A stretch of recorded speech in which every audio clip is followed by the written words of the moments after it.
to our nation. So with that, we'll move forward with, we'll call the meeting to order. It's 9:32 a.m. Michael, do you want to do a roll call, please? District 1. Here.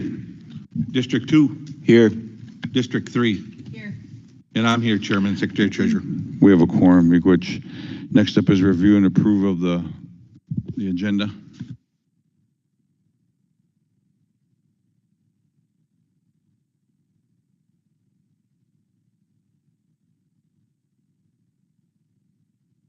Mr. Chairman, Yes. I need to add, I think it's Andrea, it's the state cannabis taxes discussion to executive session.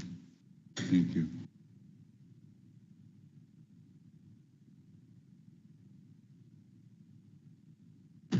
We have to add a grant to grant application to DHS to our. Mr. Chairman, yeah, could we add that the Minnesota DHS Behavioral Health Grant to executive session, please? Okay.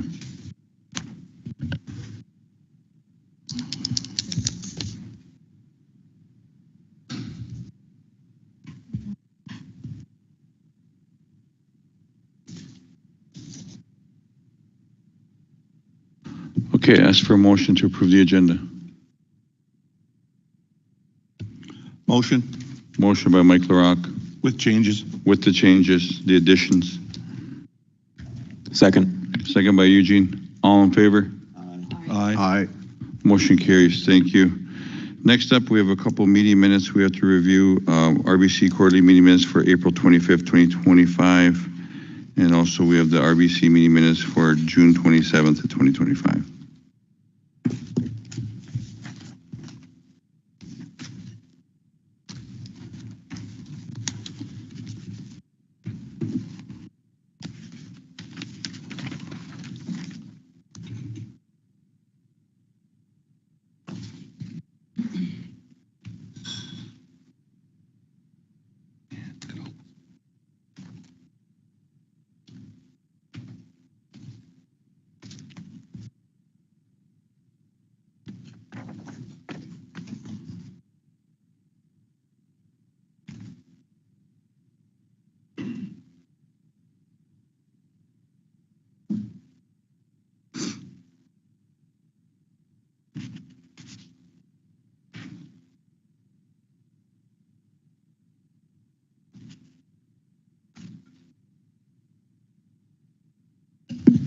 Chairman, I'll make a motion to approve the meeting minutes from April 25th. Oh, hang on, Eugene has some edits, so. I guess We'll do first the meeting minutes for April 25th. So, oh, no, she's talking about these ones. I'm good with this one. okay. All right, she motioned for April 25th to 2025. 27th. And this one says 2025th. June 27th. But the meet. Tabled meeting minutes are from the quarterly. Is that the ones we're approving?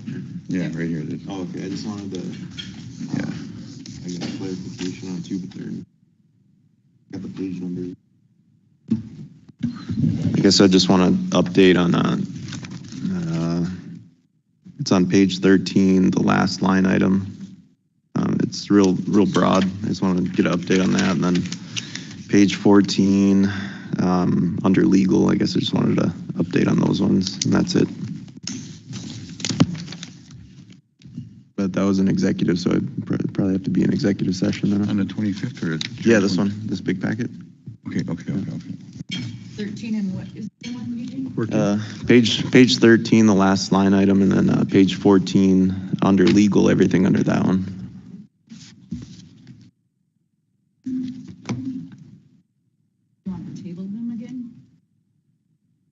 Or do you want them We should table it and yeah. then discuss it in executive. Okay, so can you just move it into discussion then in executive? Which part of 14 are you talking about, Eugene? Page 13. Wait, you said 13, I got that one. Yeah, 13 and 14. Okay. What part of 14? We'll discuss it. It's this one because, so I don't know what happened. Oh, okay.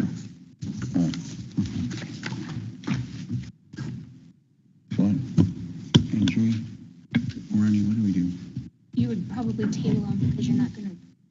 Okay.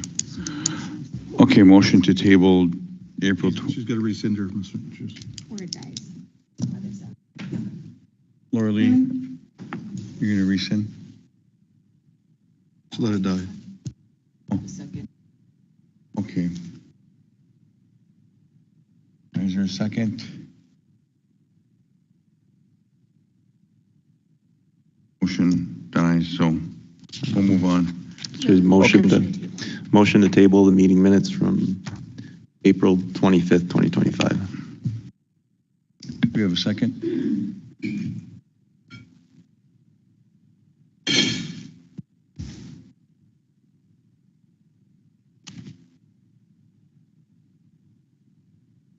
We got a motion, we need a second. I'll second to table it if he has questions. Second by Laura Lee, all in favor? Motion carries. All right, next up is regular meeting minutes for June 27, 2025. Motion. Motion by Mike LaRock.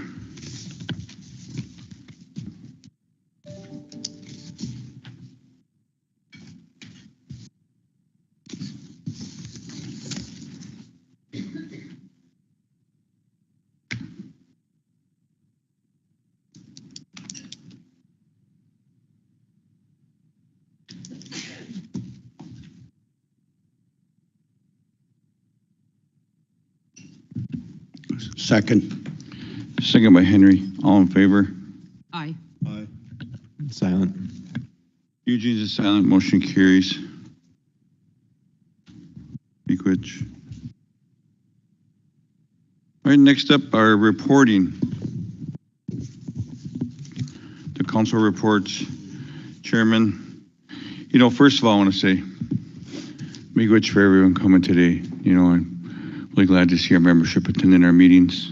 You know, good to see the urban showed up today and, you know, their colors, and, you know, it's really good to see their smiles on their faces, and of course our elders that are here that are, you know, representing our elders commission and our elders council, and, you know, that we have our band members that show up to these meetings and, you know, that want to see our government in action. You know, I'm really glad that, you know, that we get to have breakfast this morning and, you know, talk about, you know, what business is happening with our tribal government, and, you know, it's just good to see that. And I guess one of the things I highlighted was the elders picnic. You know, we had our picnic here about, you know, a few weeks ago, and, you know, I was out at Rediscovery, and it was really big turnout again, and, you know, seeing everyone out there again, especially all the elders that were, you know, that were participating in some of the games that they were playing. The one thing that I really liked was that little picture machine that was taking the pictures with their hats, and, you know, it was like a iPad that was, you know, doing all the work, but it was really cool that they printed out those pictures, and I'm hope that everyone got to utilize that portion of it. So I thought that was good, and the meal was really good too. So I really want to say kudos to the cooks and, you know, and the organizers that put that on. I think that was Tim. I'm not sure if that was what EMP that put that on. Yeah, that was really good food out there. And also, you know, one of the other things I'm going to talk about is, you know, we're meeting with the commissioners and our ongoing, you know, weekly calls with the governor's office, you know, and these are things that are very important of, you know, working on the language for our Minnesota State Forest with our MOU. I think we're still writing that or still editing it. I know I have some questions. I did call the governor's office on some of the verbiage on the end of it. So these are some words that mean a lot to the future of our forest that hopefully will come back to us in the hopefully near future. But these are, you know, things that, you know, through diplomacy, through our nation, and through the governor's office that we can accomplish these in a good way. You know, and also the same goes for Tamarack Refuge, and, you know, we made some really good friends with Tamarack, you know, with the Department of Fish and Wildlife, you know, and I know that they came up here not too long ago too and sat down with us, and we talked about you know, what we have in place, and, you know, what we're gonna 638, and, you know, I know Dusty's here, and I think these are things that are some big steps forward for us, that we're moving forward with the refuge. And I think those are things, I guess, that, you know, that we're really striving fast on this one. So I'm really happy with that one. And especially, you know, when I was thinking about Tamarack, I thought about the wild rice, and, you know, I know that out there that, you know, that we monitor that now. And I think that's part of the co-management of White Earth Nation and the Tamarack Refuge, is that we're helping manage in those rice beds out there. So it's important because ricing's, you know, coming up here real soon, you know, and I know that that means a lot to our nation, the economy, you know. So these are things, I guess, that we're keeping a close eye on and making sure that our beds are healthy this year again. So, and I really appreciate the council that went out there with the elders, and the elders that went out there, and we sang the songs, and, you know, did their ceremony at the landings. And I know this week we did we did the Tamarack Refuge, I believe, this week with the. Did we do the Blessing. Yeah, the blessings this week at the landings at the refuge. So that's what, you know, that's one thing that's very important to our nation, is that we get out there and we pray to like what Rob was talking about, the water and the, you know, Mama Key, you know, the Mother Earth. And so that was something that's, I'm really glad that we get to do those. So I guess next up I have the, you know, one of the things I highlighted too is, you know, meeting sitting on with the mayor of Mahnomen, you know, and the council. We all sat there with him, and he discussed, you know, things that, you know, I know it's Eugene's district, and I don't know, you take the fire out of his report, but that was one thing that, you know, to sit down with Curtis Uran, the new band member, that's our mayor here in Mahnomen, to sit down with him and go over some, you know, ideas and what he plans to do with Mahnomen, the city of Mahnomen here. So, you know, so these are some things, I guess, that, you know, like we said, through diplomacy and through, you know, consultation, that we, you know, that we get to have these meetings, and, you know, we get to plan. So I'm really excited about that. Next up, I have Mass. You know, earlier this week, we attended down at Prairie Island. We went to Mass, Midwest Alliance of Sovereign Tribes, and, you know, there again, we talk about, you know, we talked about, like Brian Newland, he's the assistant secretary, under the Biden administration, come to talk about, you know, the possible cuts of the appropriations, you know, the deep cuts to Indian country. So these are things that, you know, that put us on our radar, that we have to go out and advocate, and, you know, this budget that we're going to have to fight for, that, you know, that they, you know, keep intact most of the monies that's involved in it. So it's something that, you know, the council here is aware of. Our federal lobbyists are continuously sending us emails and updates on what's happening out there. So I know one thing that I'll head out there probably in the third week of September. I know the lobbyists want me to go out there and knock on some doors again and talk to some of the senators and congressmen. So I'm sure some of the council will be joining me with that. So, but that's something I'll give you an update in our next quarterly meeting, that our visits out at the Capitol, at the Hill. So those are some things, I guess, that, you know, from my office, the chairman's office, is, you know, something that we engage in on a regular basis, you know, is, you know, meeting with the federal and state, you know. Then bringing up another highlight was meeting with the Attorney General this week. You know, when we were down there, we met with Keith Ellingson of the Minnesota Attorney General, and we talked about water again. You know, we talk about our land base, we talk about the who regulates, who has the authority. And I think these are things that we really, you know, we as a council here, as all five of us sit here, you know, we advocate for water on a daily basis. And I think that's when we had that meeting with Keith, and we went over some things with him on strategizing how we can work with the state of Minnesota better, because, you know, they do have a statute called the 103G, that the waters of Minnesota, that they feel like they have the authority to come on the reservation and dictate what we can and can't do with their water. But of course, we say something differently.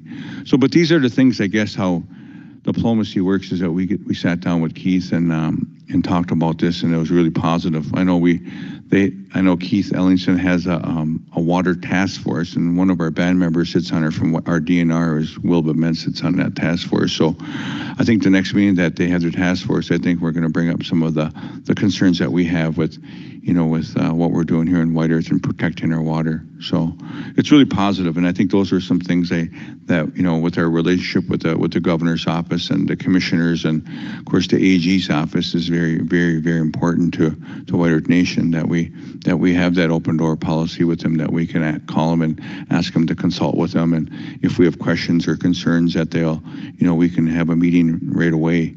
So I think that's something that I'm really glad that the council here and my office, that we get to have those conversations. So it's something positive. I'm really happy that DNR and our attorneys and everyone that's working with this is something that White Earth Nation is proud of that we continue to hold our ground.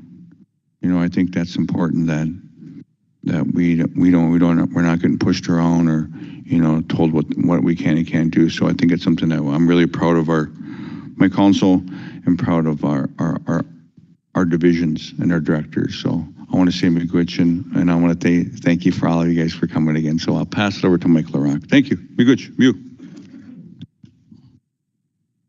Good morning. Can you guys hear me? I'll pull this forward here a bit. Anin Buju, Miskwa Gabo, Makwa, Dijnakas, Wabananda, Gawa Babi Ganikug, and Dunjaba. Greetings, the White Earth members.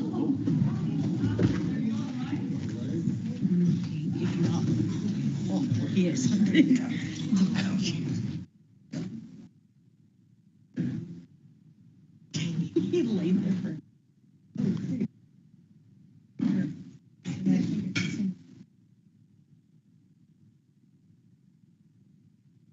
How do I beat that? No, I'm just joking. Greetings, White Earth members. I have the honor of serving as a Secretary-Treasurer position for the White Earth Tribal Council, and this is my third quarter report ending June 30th, 2025. Our fiscal year runs from October 1st, 2024 to September 30th, 2025. Fiscal year 2025 budget. Due to fiscal year dates, the RBC must have a general fund budget in place by September 30th, 2024. This budget was approved by the Tribal Council and adopted by resolution on September 27th, 2024. The approved budget, the approved FY 2025 budget is $28,578,630.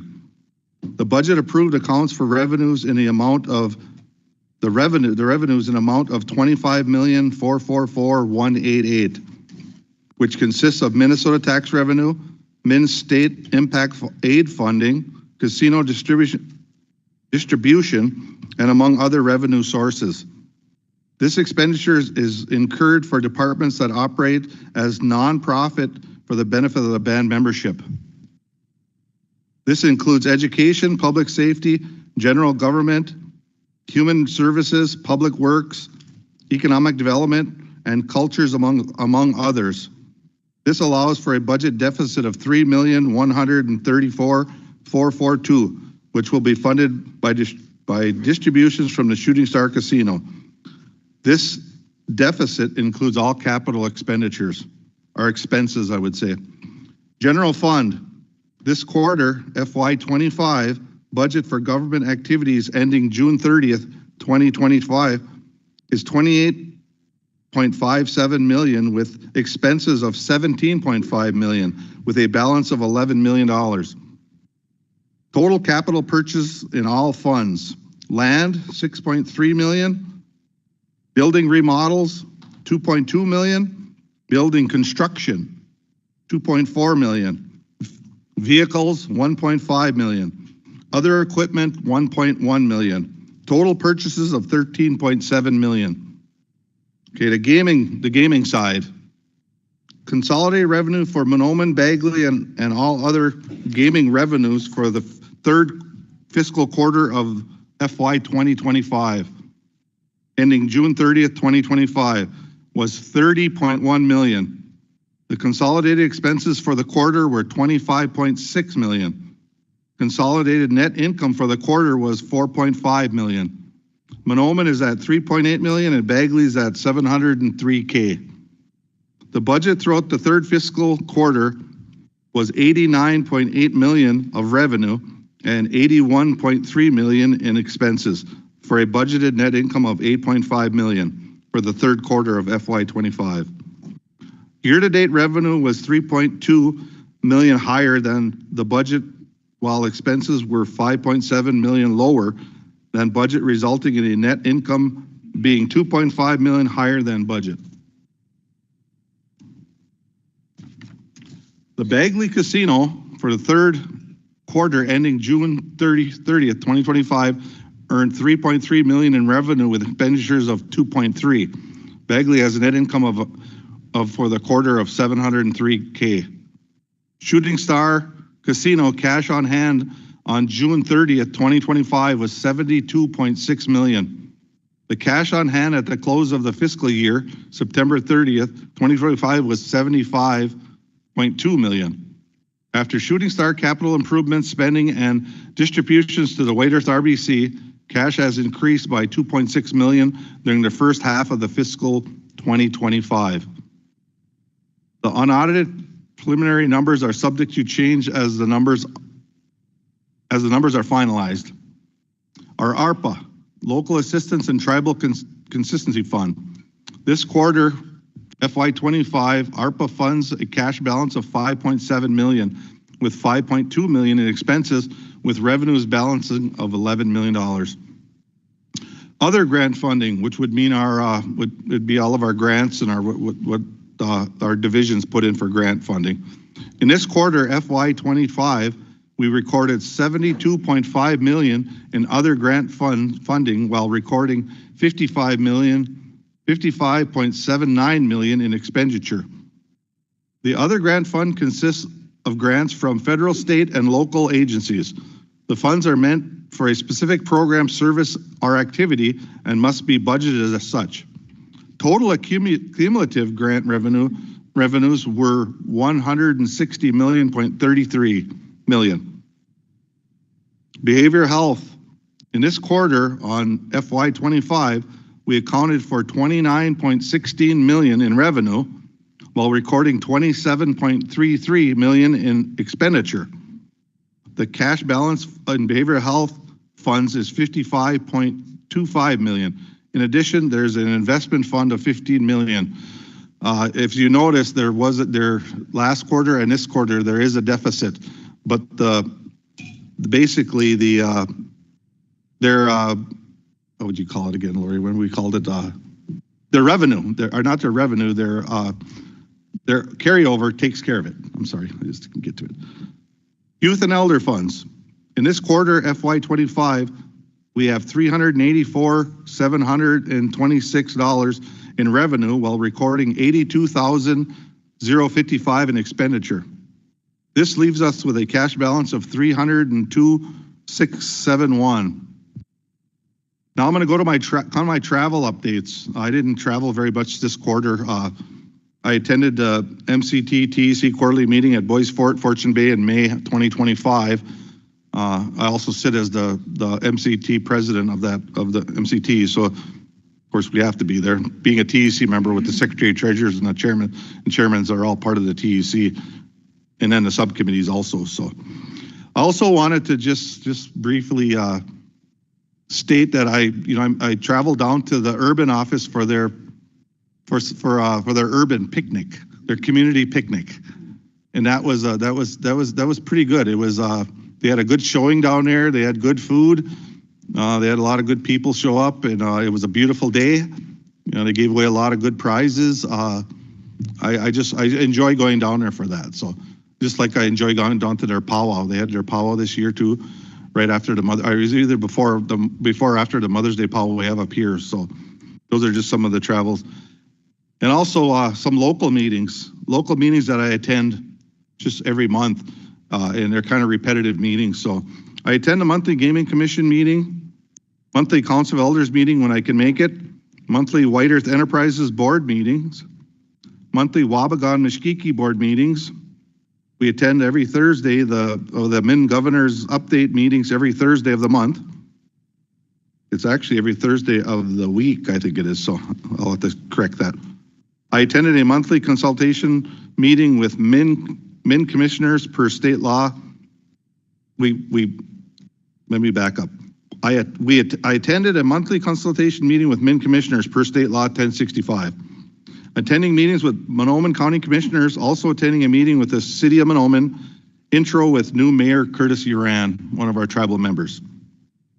I attended a Mother's Day powwow and urban powwows, and I attended the 157th White Earth Annual Treaty Day powwow. All were great weekends of dancing and visiting with our membership from all over the country. I'd also like to say that I have been holding all divisions in line to stay within their approved budgets, or come up under these approved budgets. The last 3 years, we've been under budget with no budget amendments that I know of anyway, so they might have snuck some in on me, but I don't think so.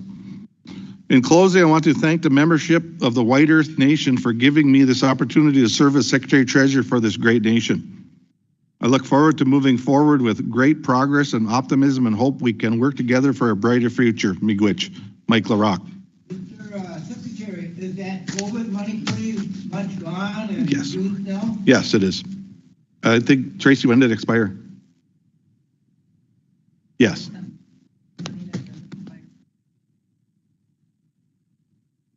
Yes. Any other questions? Miigwech. Miigwech for that report. We'll just move on here now to Back up. Back up a little bit. back up. All right. Too loud, I guess. He's muffled. Man voice. Hopefully Chair's okay with his little spill there, but we'll move on to all the other reports. We'll go with District 1. District 1, been pretty busy. Over in the community of Rice Lake, they are currently hooking people up to the water and the sewer system. Gordon's been doing that with some other, Chad Stevens, I guess, is doing his wiring, where his trenching and stuff there. So we got that going on. Elder homes, currently 9 people, got 1 vacant that they keep trying to break into. So we're getting down, reports for that. So my way of thinking is you got 9 other people there and you can't see somebody breaking in a house. So, but it is reported. It's going through, law enforcement and everything, Clearwater County, the tribe. So we get that taken care of. We've experienced quite a few deaths, in our area down there, District 1, the whole District 1. And it just doesn't go away. We got to deal with it too, if it's our family, our cousins or whatever. So we got to kind of wind down too a little bit from that. I'm a guy in recovery and, I hate all these drugs out here. But what I keep telling people is keep reporting it, because they can't just come in on somebody saying they're doing this, they're doing that. They need these reports. I see they just come out with a reporting system now to the drug task force and to the law enforcement. So use them numbers. Use them numbers on there. Call in, it don't matter. They ain't gonna know who you are. I remember one time I reported something and they blasted my name on that scanner like crazy, But I'm the guy that's gonna fight, for these drugs and this alcohol. Right now, people talk banishment. I went out, on my campaign, and a lot of people didn't like the banishment. you know, but where do we go? Banishment from causing a death? I would go for that. You know, but because we're so spread out here, banishment is really tough to do. You know, you could have a private piece of land where you could go stand on every day, you know, and it's not banishment. So, it's just been, you know, really busy for me, especially with everything going on, all of these projects and everything. I wake up every day and I still love to go to work. I'm in that office in Rice Lake every morning, and I listen to people. They come in and talk to me, you know, maybe sometimes they don't give the right answers, but I'm there to listen to you. So, you know, and I get a lot of visitors down there, a lot of elders, I get a lot of community members, I get a lot of reports of this going on, that going on, and I send them on. You know, I don't just hold on to them there. So this job is tough, but this is the job I chose to do and I love to do, and nothing can stop me. So with that, I'll say miigwech.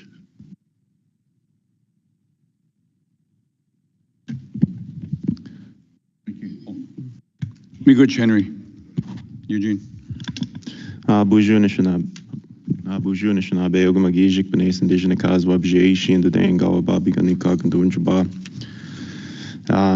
For our infrastructure projects, we have a fiber build out in Nadawash.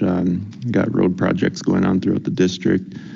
Elder rehab is, they're in the bidding phase now. So the elders that have applied should be getting a start date soon. Tiny homes are all filled up.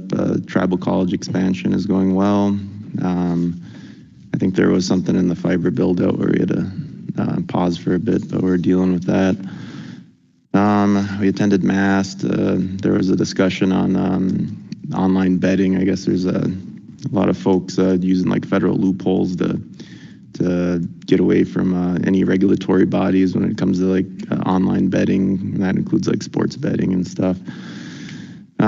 We met with the county commissioners regarding the Mahnomen Hospital and some other infrastructure projects we're looking at doing in the city of Mahnomen. We met with the Mahnomen mayor.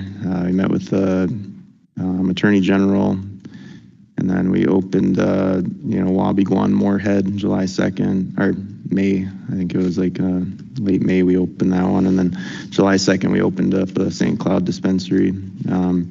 Attended the TEC meeting. I chaired the Education Human Service Subcommittee. We had two new TEC members. We had the chairman from Boys Ford, Carlos Hernandez, and then Secretary Treasurer from Fond du Lac, Secretary Treasurer Savage. I can't remember his first name.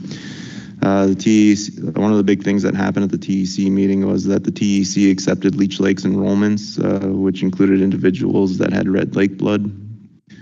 So this kind of sets precedence. So if there's folks out there that didn't meet the blood quantum, it's looking like the MCT is moving towards including the red lake blood. So that's it for my report. Miigwech Mio. Miigwech, Eugene. Laura Lee. Good morning, bonjour, everyone. Just want to welcome everyone today.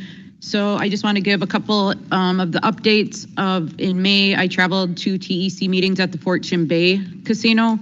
We had some quarterly reports. The TEC drafted a letter of support for the boundary waters. As you know, there's President Trump wants to move forward to attack the waters up there. So protecting the waters is really important. There was a lot of discussion around the federal fundings. The delegates also pushed for constitutional amendments and clear actions and steps. We also held a listening session at the Bomatazewa and Elder Unit in White Earth. We had the opportunity to have the elders come and sit and go over the different things that they'd like to see, some different classes, some of the barriers, transportation, and bringing some more things to the elder unit. So I was working with Lori and Curtis on addressing some of the transportation issues. We also talked about enrollment, you know, the discussion about should White Earth accept Red Lake blood. You know, some elders agreed with it, some said no. So I'm trying to get out in District 3 to have more discussion about that, because that's really important to hear what our tribal members think. You know, Red Lake, you know, they had made a change a while ago about enrollments where they went back and made, I think it was 1958 or so, they made some of their tribal members full blood, and how that impacted. And, you know, if White Earth does that, you know, how would that impact us? And, you know, at the last TEC meeting, they did pass a resolution about the voting threshold, the 30%, and meeting that threshold. So, you know, and the resolution was, you know, registered voters or eligible voters, like which. So they approved the resolution to do registered voters, you know, so maybe we can meet that 30%, but, you know, I think people really need to think about this. What if White Earth, what if we as MCT, we can meet that 30% now? What if we as White Earth went back to a certain date and made our tribal members full blood? It's just a lot of conversation really needs to happen before we make the big decision, in my opinion. So another event that happened in May at the Shooting Stars, we held a mental health awareness. That's always a big concern in our community, so getting together and talking about that. We also had the White Earth Transit groundbreaking for the new transit building in Waubun. That's gonna include a service center, a big wash bay, offices, break room, meeting rooms, and dispatch center. So that's, you know, with the reservation, we keep growing, so a new building will support the growing needs of the transit and enhance our operations. In June, we met with the Secretary of State, Steve Simon, and his staff, Melanie Hayslip. She's the outreach director. You know, the last state elections, we did some pop-up sites. One of them we did in White Earth, getting that outreach and trying to get our people engaged more. You know, we have county commissioners, sheriffs, and making sure everybody understands the importance to have our tribal members vote in these, and even having tribal members run in these elections. So hoping to have more pop-up sites this year or next year when the elections come around again. We had our big 157th annual powwow in June. We were really blessed with some good weather all 3 days. So it was great to see everybody there. The other thing is July, we had other TEC and subcommittee meetings in Grand Portage. Our elders traveled up there. They have a CFO now in place, a contract to help assist with the financials. Again, you know, the secretary election process and was discussed. And like I said, that resolution was passed. So we also had the RBC employee picnic at the Shooting Star Casino. It was rainy out, so we had to move it inside, but it was still a good day. We had bean bags. Some people played games at their tables. So I just want to again say miigwech to all of our employees that provide different support in our community every day. You know, we have people that work on holidays, on the weekends, after hours, so we really appreciate it. We had the White Earth Community Picnic last night. A lot of people came. We had good food. There was a lot of children playing on the playground and some good raffles. We do have the Sturgeon Moon Powwow this weekend, so we hope everybody comes out. It's supposed to be a little hotter this weekend, so staying hydrated will be really important too. We had a staff meeting out in Pine Point. One of the things I met with the behavioral health staff is to expand the medicated treatment services and integration of behavioral health services in Pine Point. So we did a walkthrough. We're gonna have to do some office-based changes, but hopefully we're moving forward with that also. The Pine Point Community Council, we are working with them. They requested a bigger space so they can have more community events more often, you know, and lock up they want to do sewing, and I know they just had some poles and knockers making, so having that space to the community is really important. We also have the Pine Point picnic coming up on August 7th, and following it they'll have the demolition derby, and then the powwow is August 9th and 10th. So We're also working with Hubbard County to set up testing of the water out there. You know, private wells, there's a lot of issues with the water out there. So being proactive, having people bring in their water for testing is going to be important. And Elbow Lake in January, Whiter submitted a grant to get a smaller community center where we can house our Boys and Girls Club in a safe place for our community members. We did get word we were awarded that funding, so we're moving forward right now demoing the old Boys and Girls Club. So we're really looking forward to that. It's taking a little longer to get the actual the grant funding, but we're right to the end, so we should be getting it soon. The RBC also approved improvements to the beach area in Elbow Lake, so our natural resource is working on this initiative to enhance the space for community enjoyment. So we just appreciate everybody's patience as we work through that too in the developments. We also held the Callaway Community Picnic on June 5th. There was a great turnout there. During the event, we had election for the Callaway Community Council. So I just want to congratulate the new elected members. So, you know, now we officially have a community council in place to represent our interests and help guide future projects in Callaway. We also met with the city of Callaway to request a letter of support for a grant application for constructing a community cultural building there. We also spoke with the city council to ask if we could temporarily use the Callaway Community Center for a safe place for our Boys and Girls Club. You know, Callaway's been without a Boys and Girls Club, so we'll keep you guys informed as we get updates, and hopefully that'll work out too. Our tiny homes in White Earth and Pine Point are filled, so just want to say thank you to all of our staff and our elder advocates for getting our elders settled in. The other thing we had at the Shooting Star Casino was our annual Wisdom Steps Conference. We had elders that gathered, you know, throughout Minnesota here, and it was a great turnout. There was breakouts about boarding schools, men's health issues, senior scams, drug trends, and adult caregivers about virtual dementia. So miigwech for that. I know Tito sits on that board too. So the youth and elders were excited to share that Natural Resources has ordered 3 pontoons to support community fishing activities also.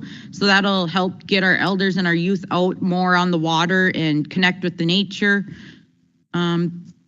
Another thing is that the White Earth will be hosting the Community Collaborative Brain Development Conference. We host this each year, and this year the conference is going to be August 13th and 14th at the Shooting Star Casino.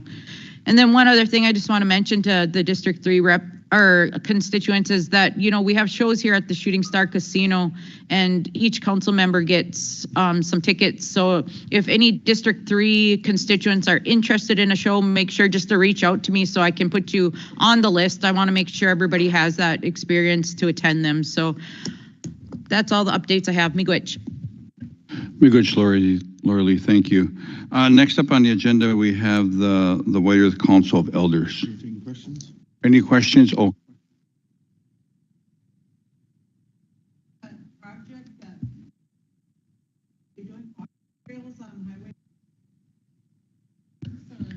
It's a good one. So yeah, you know what? We literally just got an email last night about that. About 8 o'clock, I think it was, that it was, we did not get that grant, you know, with the federal funding things. And it sounds like a couple other tribes in Minnesota got some similar funding for that. So hopefully in the next year or two, we can reapply. Yeah, we were disappointed to hear about that, so. MnDOT is in the process of widening the shoulders, I think. They're gonna, on 113, because I think that was part of that grant, but I think they're still going to look at widening the shoulders because a lot of people walk on there, a lot of people ride bike on there on 113, and it just doesn't, it's not very safe. So that's a project that we've been looking at for the last probably year and a half. I believe, what's his name? Levi Brown from the MnDOT. He's one of our best allies over there, and he's working on that. So good enough.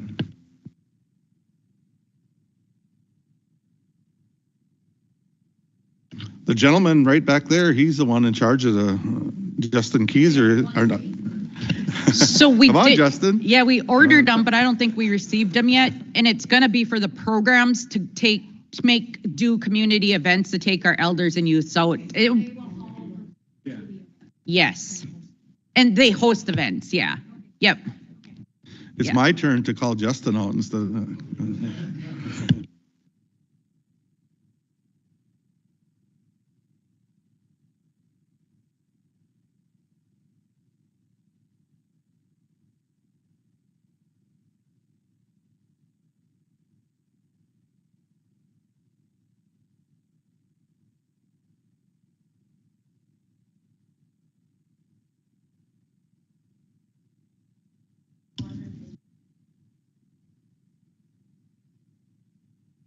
Miigwech, Jeanette.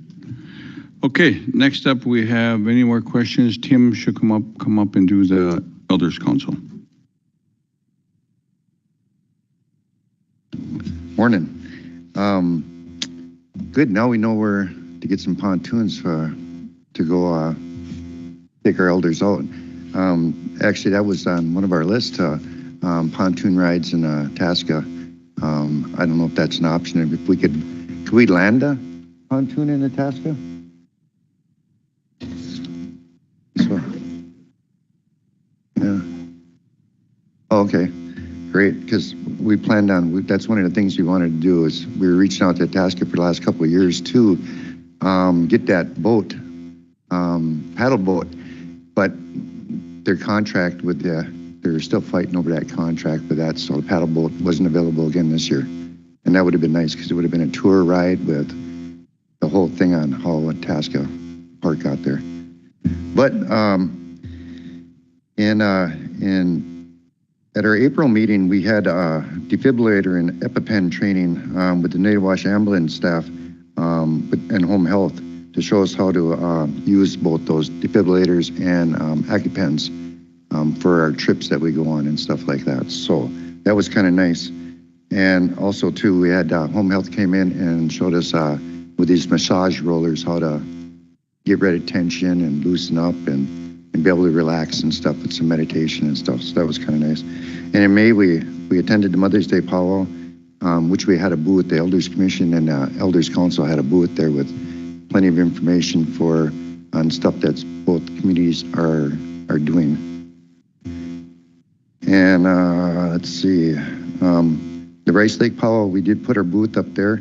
It was kind of hard to get it from Rice Lake to White Earth, but we managed to get that done. And now it's sitting in White Earth and kind of floating around. Right, yep, out to Pine Point and then Native Wash for the Harvest Fest. But the wind's kind of carrying it here and carrying it there. In June, Shirley came in and showed us how to do Narcan training. And everybody had a lot of questions on when do we administer Narcan, how do we administer it, and how do we tell if somebody needs Narcan. So she was very informative on that and taught us all something new. And then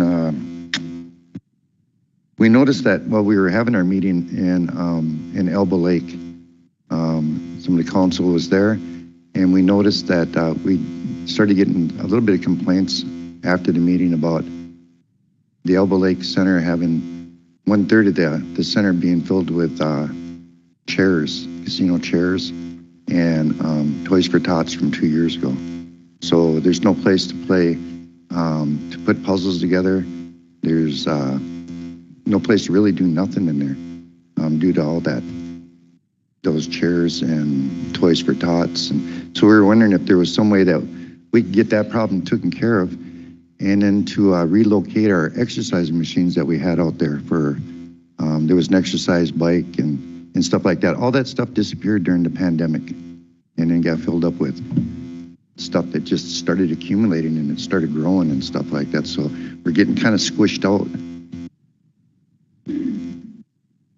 Yeah. And Elbow Lake Community Council? Okay. We don't know who owns that building. Is that an EMP site or is that a community building? You know, And the reason we asked this is because of the clutter and because of the mess and stuff like that to where. We'll find out. Okay. And then at the White Earth powwow, we had our booth set up where we did chili dogs and chips and raised a little bit of funds. So for a pontoon ride, Cheryl made a lot of brownies, and the next day on Sunday we had all these pans of brownies and stuff. Which brownies went really good and really. But we went down there Sunday morning and gave the MC staff and dancers gave them a good morning sugar rush because we had like these big trays of brownies. Then we had the Elders Picnic at the Rediscovery Center, which, like you said, it turned out it was really nice. A lot of fun. The picture booth was just amazing. It was everybody really enjoyed themselves and stuff. But at the same time, we took a survey about the upcoming election in December for the Elders Council, and the overall experience was that most people wanted the election to take place at the Christmas party, which it's due in December. So with Tribal Council's permission, we'd like to go forth and carry out that election process.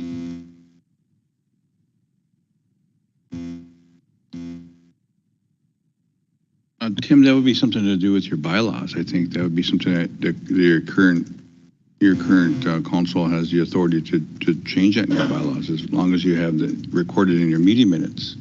Ronnie, help me with that. Yep, and we're currently working on our, we do have a bylaw committee currently working on new bylaws right now. And so that's in the mix. Tim, I recommend that when you get your new bylaws done, you should put them out there for public comment too, for all the elders to see. Reach out to Roman Hanks at the RBC. We do have some of our bylaw committee here, and my last word was that they were finishing up and looking for a legal. But first I got to bring them to the meeting to get them approved before they bring them to legal. In July, we had a choice of going to the urban picnic or going to the TEC meeting because we really couldn't do them both because it would have been too close together and too exhausting. So we had more people that wanted to go to the TEC meeting in Grand Portage, so we chose Grand Portage, which was, it was really nice up there. And we found out that we can get through the border and back.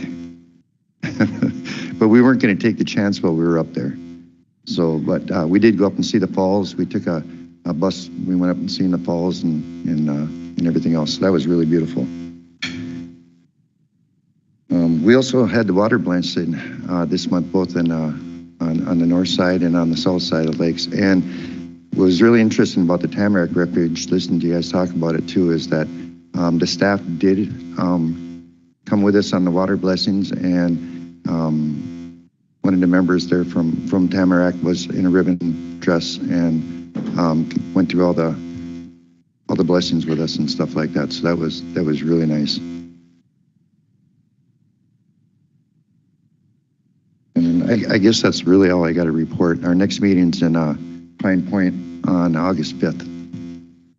Mr. Chairman, I got a comment. Yes, please. Tim, I recall a few meetings ago or a few quarterly meetings ago, I think I requested it, and I don't know if the rest of the council conferred with it or not, but with your elders, your COE, I think I requested that on your board, you would have representatives from each one of the large communities, and they would be at these quarterly meetings, they would be reporting for each one of those larger communities, because we do have, I think it's 5 larger communities that we have a lot of elders in those areas. And I think you were going to work on that. You had a couple people come up and talk, like Pine Point, White Earth, Nadawash, Rice Lake, and maybe Monoman and Waban or whatever those other communities are. I would maybe put that in the back of your head again. Is that maybe you could put some, I mean, if you, when it comes to elections, maybe in December or whenever you can do the elections, maybe my recommendation or I'm not telling you what to do. This would be my recommendation that you maybe put somebody on your board from each one of those larger communities so they would be able to report what's going on in each one of the communities. Kind of just like when we have our community councils in each one of our bigger communities. So I just wanted to make that comment, Miigwech.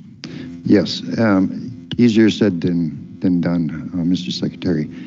We have been putting it out there in the paper and at the meetings and stuff to try to get those people from each community to join. And we also are looking at both at our bylaws and at our elections to get at large so that we can get a representative from each community. And right now we're working with trying to get Mahnomen involved so that we do have meetings in Mahnomen too. So we're working at that. It's just a lot easier said than done to get those people to be able to step up and want to take that role. But I want to assure you that we are working on that though. Very good, Tim. Appreciate your work. Thank you.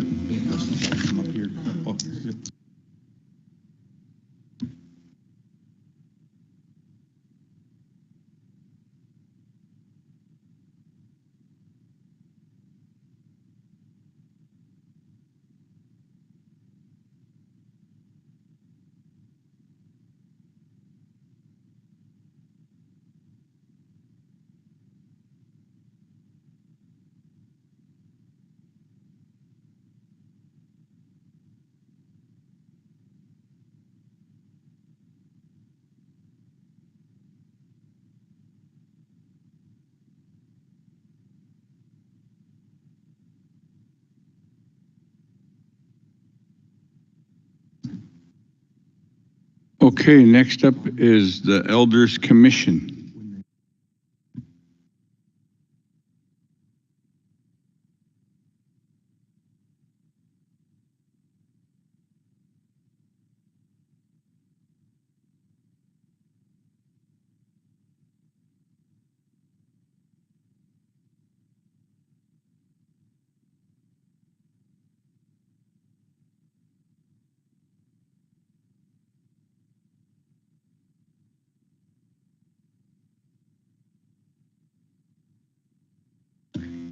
Sorry. Good morning, Tribal Council. Good morning, everyone. I'd like to welcome the members of the White Earth Urban Community Council for making the trip up here. Thank you very much. The quarterly reports on May 10th, a lot of us attended the Mother's Day powwow and stuff. The Elders Commission, we had a information table there with information and applications for various programs for people on the reservation. On May 19th, Lucille Silk was our invited guest at our meeting, and she gave an excellent informative presentation on the wisdom steps. And we got a lot of them and to sign up for the wisdom steps now and get going on that. May 25th, they had the Honor the Elders at the River Park in Mahnomen.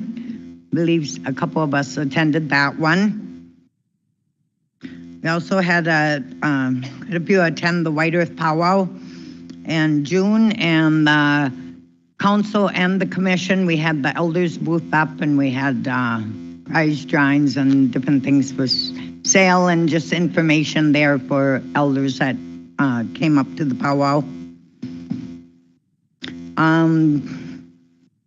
In July, or last elders meeting, last Monday, July 21st, Ian from IT met with the elders. Our Surface Pros came in, and so he was there to try and help us see how we needed our Surface Pros set up, and we'll be getting 2 training sessions to learn how to use them and everything. The Elders Commission has been busy planning our trip for the NACOA conference in September in Durant, Oklahoma. We're almost done getting everything set up for that, working with Sarah Lefebvre for that. Most of us attended the TEC meeting up in Grand Portage on July 14th. June 26th, we enjoyed the Elders Picnic at the Rediscovery Center. They had some good food and music, games, and a lot of good visiting with everyone. On July 23rd, some of us attended the Buffalo Harvest, that was put on through the White Earth Natural Resources and Intertribal Buffalo Council.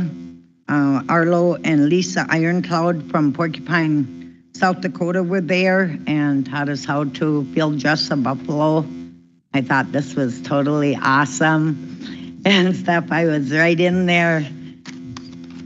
So you know how to do it now, right? I know how to do it, yes. And I got some good parts of the buffalo and everything, so I'm really excited.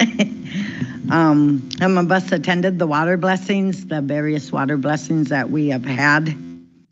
July 18th, some of us attended the MCT delegate meeting here at the casino.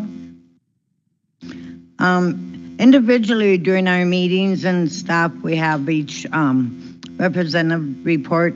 Missy Fairbanks gives updates on the White Earth Council of Elders, the events and meetings. Lori Lee Morales updates us on the veterans events and powwows coming up.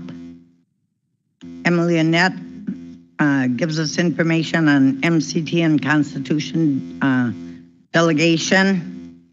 And then all of us in the commission, we reach out to elders to get the information or to pass out information about upcoming events, to get applications out for the different programs on the reservation. We listen to the elders' concerns and help fill out paperwork for applications or elder statements.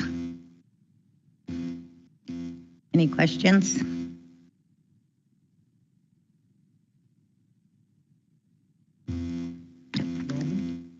Oh, yes. Miigwech, thank you. Find it interesting that you gave this a great report for the commission. Under our rules, we were supposed to, the commission was set up to be between the Elders Council and RBC. That seems to be working out fairly fine. But I see Kim up here all by himself. Are we down to one person on the Elders Council now? Where's your secretary and where's your treasurer? Okay, let's move forward, guys, please. But thank you for your report. I appreciate it. Next up is the White Earth Delegates. I think, is Patty here? Thank you.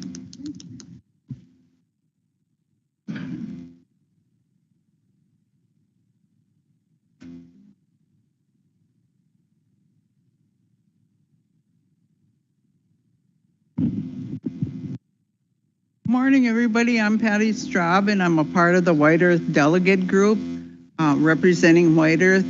We have a few of our delegates here in the audience, but just giving a report which covers a period of April 1st through June 30th of the delegate work that we've been doing. On May 5th, and we met, the TEC meeting. It was held at Fortune Bay, and the biggest item that we were interested in was the discussion regarding the 30% issue.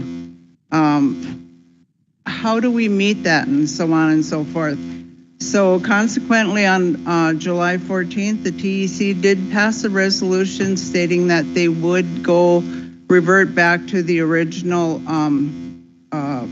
determination on the 30%, which is that it is necessary to revert to its original interpretation of Article 12.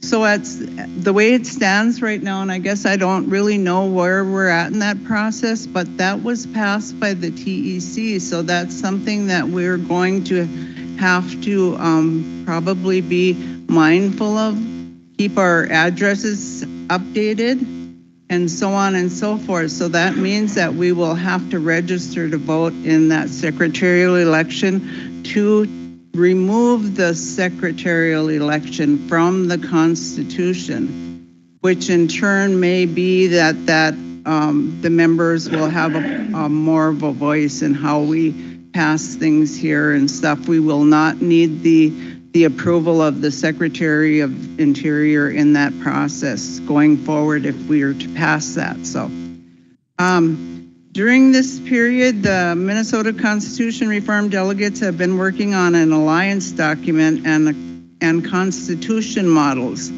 The White Earth delegates will abstain from voting on this alliance document and will be meeting with our tribal members to get their opinion and input on this before moving forward. The MCT drafting subcommittee is proposing 2 model constitutions. Model 1 proposes that there will be an umbrella constitution, which is being worked on, with 6 separate local constitutions. Model 2 would revoke the current IRA revised constitution and bylaws of the Minnesota Chippewa tribe and replace with the alliance document as the umbrella document and 6 local constitutions. It was our belief from White Earth that our initial project was to make changes to revise the current MCT constitution. This is going to be a topic that we're going to be discussing at a community education meeting that we're having here in White Earth on August 20th. So we need our member input on that, and we look forward for you attending. Any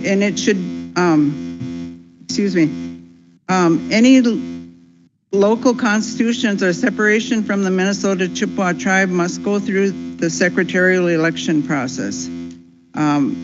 The White Earth delegate group will not make any decision on a separate constitution until we are advised otherwise by our White Earth membership. As you can recall, this was attempted by White Earth in 2015, and we needed the whole 6 reservations, the whole Minnesota Chippewa tribe to agree on that, and that did not pass.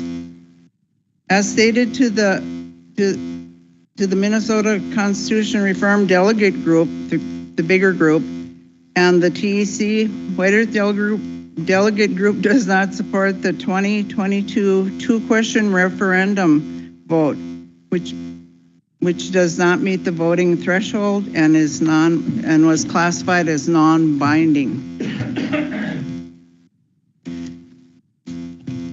During this time, our group has conducted an election for the White Earth Reservation at large delegate.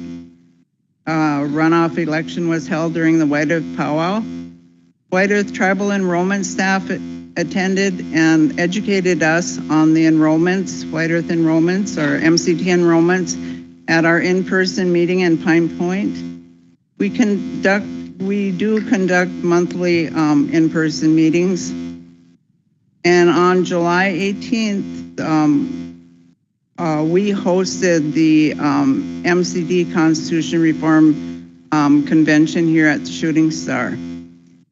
And we're also going to be hosting a community education meeting on August 20th, like I said, here in White Earth to get member input on different areas. And so if you're able to come, please do. Informational issues for member input, the secretarial election process. That's going to be one of our topics that we go over during our August 20th meeting. That's going to educate our members on how this happens if that comes to pass. You know, if we go ahead into a secretarial election, I believe that's to be held within 90 days when they give final approval. So we have to do our due diligence in educating people and letting them know to make sure to fill out your ballot requests and so on and so forth. So the questions that we would like some assistance and help input from our membership is, should we separate from the Minnesota Chippewa tribe? Should we allow each Minnesota Chippewa tribe reservation to determine their own membership requirements? We would like to discuss White Earth Blood Quantum membership options and suggestions. And we would like to talk about the alliance document. What should that be? Our proposal from White Earth right now is that it's kind of like a Bill of Rights. It's kind of something that will be attached to our Constitution. So we'll have information on that also. Current information, or FYI, we're looking for a delegate from District 1. Henry, if you can pass the word, we'd like to get a delegate from the District 1 area. So that's out there, and we'll take nominations until August 31st. Our next meeting will be held on Friday, August 15th at the Black Bear Hotel and Event Center in Cloquet. That's the Minnesota Chippewa Tribe Constitution Reform Convention. And like I said, on August 20th, we've already booked the meeting room here at Shooting Star, and we hope to have our members come in and, we'd like to discuss with them kind of informally, have some, I think they're proposing like a cafe type of meeting or something where we answer questions and stuff. And we were just going to ask if the tribe could provide elder transportation for that. It would be from about 4:30 until maybe about 9 o'clock at night from people, to come in from like Pine Point and so on and so forth. Just asking for that. So anybody got any questions or? You go ahead. Patty, I have a quick question. Are you going to go out in the actual, like the bigger communities and hold informational, like Pine Point, White Earth? Sometimes transportation is a barrier for our community members. Right, yes, we are. Yes.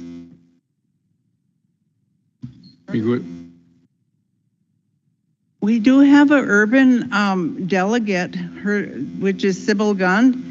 And she will arrange that, and I don't know what type of meeting where we could host something like that. Where we tie in with another event maybe would be helpful so that we get a bigger crowd, or So yes, we can arrange that.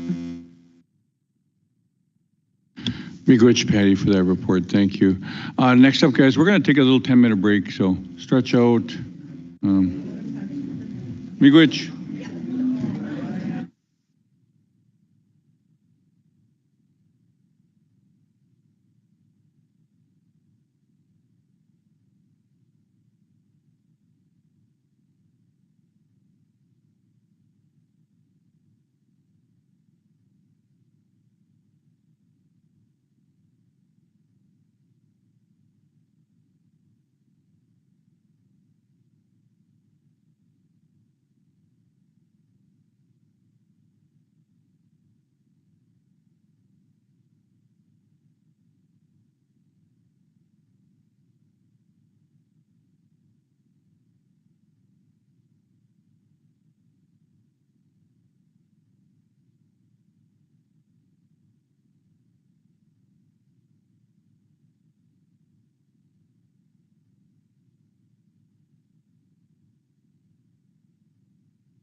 That work will go out for bid to general contractors, and according to schedule, we should have those houses on all districts on the ground by winter.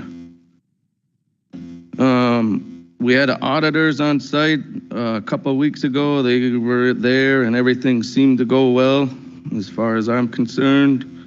Healthy Homes is closing out that project. Federal Home Loan we're closing out. We submitted for an infrastructure grant, which is I'm pretty excited for, because I'm really in my mindset. I really want to push for some middle class housing on the reservation. I think we're in desperate need of it. Minnesota Housing Finance, we got single family monies. So this money was to go towards homeowners, tribal homeowners. So them applications are now available at housing. You're a tribal member and you need work done on your private home. There's only 35 though, just so you guys know that, 35. Yeah, there'll be income guidelines attached to it, and if you get selected, we'll go over that with you guys. Like I just kind of said earlier, we're trying to work with our updated work order system. We bought a new system to try and be in better communications with our maintenance staff to get better documentation of our work orders. It's getting better, but there's still flaws in the new system. So I really want to get to the point where these guys have iPads and are taking pictures of the work that's done so we can document it and I can oversee that. We submitted for a tax credit 6 at Riverland application.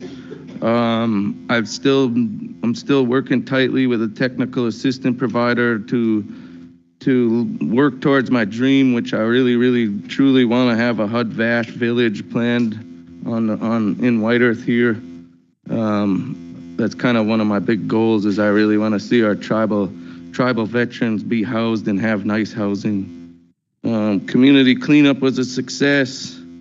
I'm planning on replacing our Sunny Acre homes that are sitting up here on Highway 200. We had a few insurance houses that we have monies, and we're digging into policies to see if we can move addresses, but that's kind of where I want those houses to sit, is right on Highway 200 right there, because the ones that are currently there are pretty bad. I have been working really hard on the Minnesota Housing Conference. So I'm part of the planning committee, and we're having a conference in Treasure Island on August 25th through the 27th. So if you want to sign up, please do come down there and see the breakout sessions. It's open to the public. Vendors too, if you sell beadwork or anything like that, try and get down there and sell away. But that's all I got. Miigwech. Any questions for Mike? Yeah, I got a question. Yes. Oh, I know somebody who wants to get their house fixed up, but they don't have the title to their house. Their home, they never got the title from whoever was supposed to. That issue never got resolved about titles, so they can't apply for the grants or anything like that if they don't own the home. Have them come talk to me. Mr. Chairman, I would make a comment on it. Yeah. I did have some people inquire with me about that, about the title issue. Mm-hmm. We have our legal department is taking a look at it with Housing Authority, how we can do that, because if it's on tribal trust land, you can't get a title through the state of Minnesota. It's going to have to come through our land department. So it's there's been ways. Mary Gagno was in the room with the half funding or whatever it was. There was a lot of hiccups on there. If you didn't have a title for your home, you couldn't qualify for all these grants and all that stuff to get your house remodeled. We are working on that. We are, and we're getting it. We'll get it done. So, but I'm working with Jake Sievers in that land, and there's a legal document that we talk to Mary Gagno out there. She will help you navigate that if you have any problems with it. Miigwech. All right, thanks. All right, thank you, Michael. Next up is IHS, Remy. Hi, tell me about it. Morning, everybody. I am Ramy Ronning from IHS. I am going to go through my report, and then at the end, I'll give just a quick slideshow presentation to speak to some of the numbers and requests for enrolled members versus non-enrolled members of how we capture those. Isn't specific to what was requested, just because our system doesn't capture the information how one would think. So I will give a little bit of explanation of how our reports are ran and the information that we are able to extract from them. But to start, I'm sorry to have my back to everybody. Some of the great updates over at IHS for this last quarter are we got Hope Adams. She's a nurse midwife. She has started and working with us, which is very exciting. She provides a lot of care, not just with female care. She's also doing weight management, OB, prenatal care, on top of a lot of other small little areas of expertise, which is very fun and exciting to get her on with us. Kara Sprangers, she was a contract nurse practitioner who was working out in the Naytawash community. She will be coming back to us in August on a contract, and that will go through February, and hopefully we will capture her as a permanent employee at that time. Dr. Schumacher is a permanent optometrist who is with us in the optometry department, and Dr. Ho is a contract optometrist, so we have 2 full-time optometrists serving in that department, which is definitely a need. We have all of our budgets completed for fiscal year 26, submitted back to the area office. It'll be probably another 4 to 6 weeks until we get the finalized approved budgets. So that's coming down the pipe too. We have our governing board scheduled August, the first week of August, which kind of sets us off of our regular schedule. We also will be having AAAHC training. They are coming to our service unit, which is extremely exciting. After doing so well on our survey, we've been selected to offer this training with our beautiful new service unit. So that is also August 26th and 27th. So August is a busy month over at IHS. We are continuing to host our U of M IPA contract physicians, both in pediatrics and internal medicine. We have our outstanding pharmacy department that continues to knock it out of the park. They continue to integrate and meet needs that necessarily don't have to be put over onto the medical side of the house, so they capture and create more access for regular providers. Some changes with our PRC department currently have been Leanne Thorson, who is the area office PRCO. She has been detailed and helping us with the supervisory position of the White Earth PRC program. We have also added 2 nurse case managers to the PRC department, which are Annalie Kaloji and Brenda Hoverson. Adding them along with getting more MSAs in there has been really operationally a great move. They are making headway and they are getting a lot of work completed. Backlog is almost taken care of. So I just ask that if anybody is still receiving bills from any outside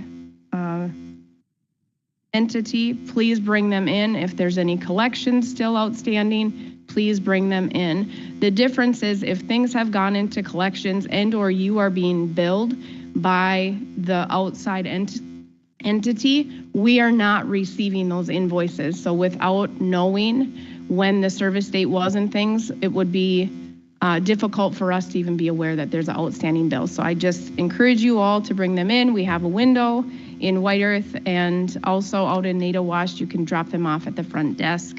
Pine Point, you can also drop them off at the front desk, and they will get them back to the White Earth service unit directly to the PRC department. But it's been really fun watching the really hard work that they've all been investing starting to pay off. The light is definitely at the end of the tunnel, which is beneficial to our patients. Construction, we are waiting for our final logo. That's kind of the biggest item that we're still waiting on. The final logo for the floors in the main lobby at White Earth. It will kind of match the one out at Natal Wash, which will be really a beautiful asset to have added.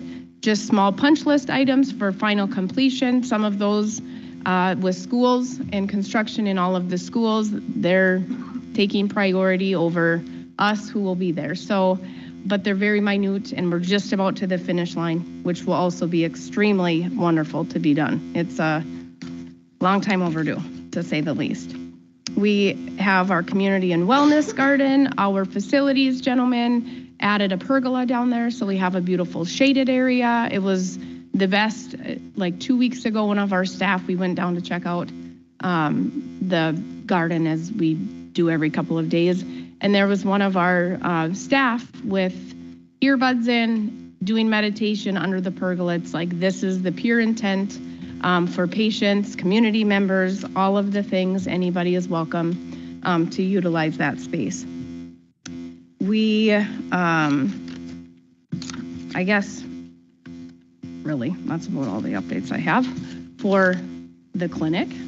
I will do the presentation, and then if that works for everybody, I'll take questions at that point so I don't get on a tyrant seeing too many squirrels, if that works.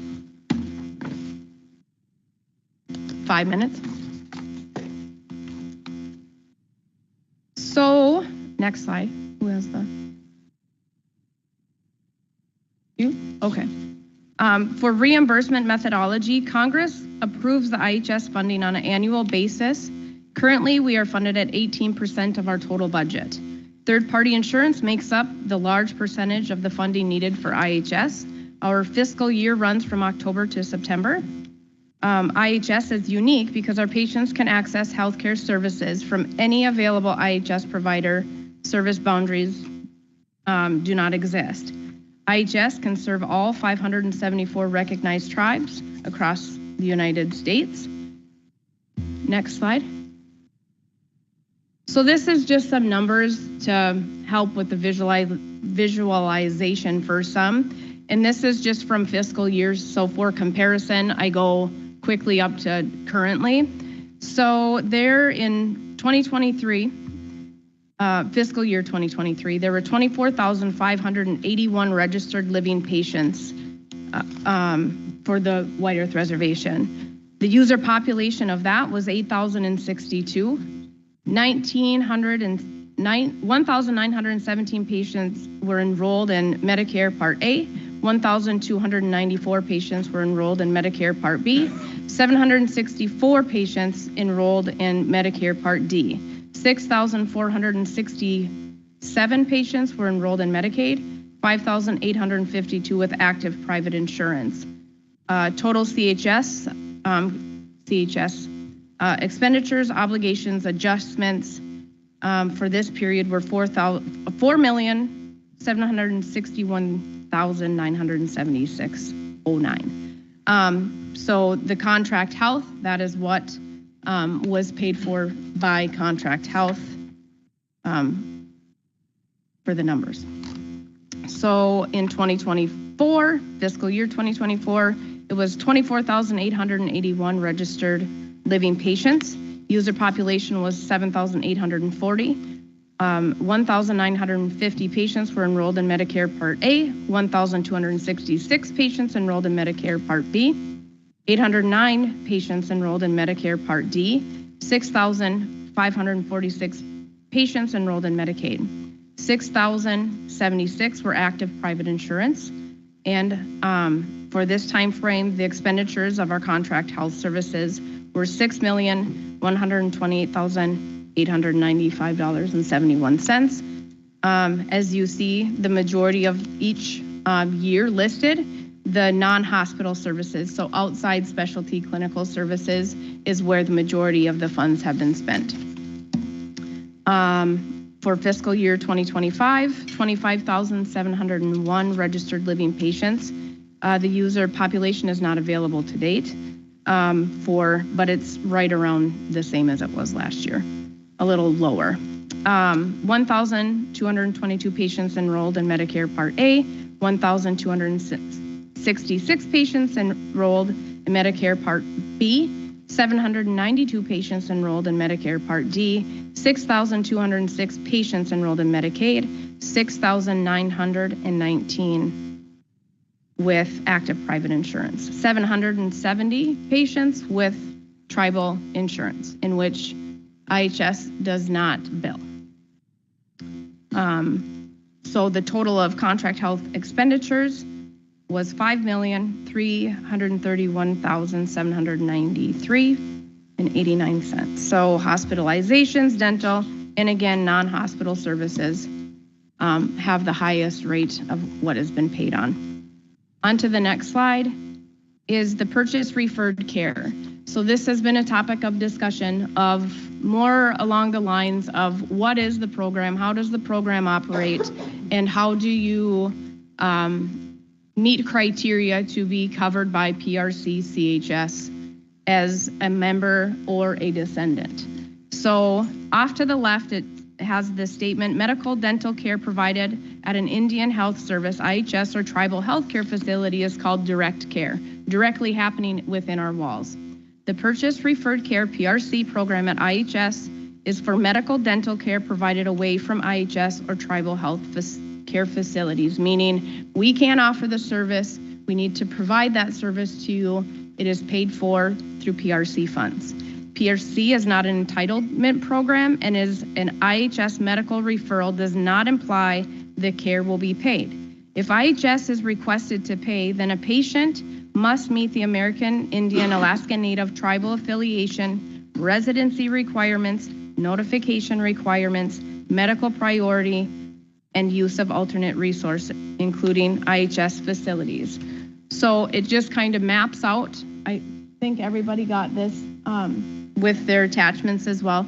It maps out exactly how it works in order to receive PRC funds for outside resources. You have to live within the PERCTA.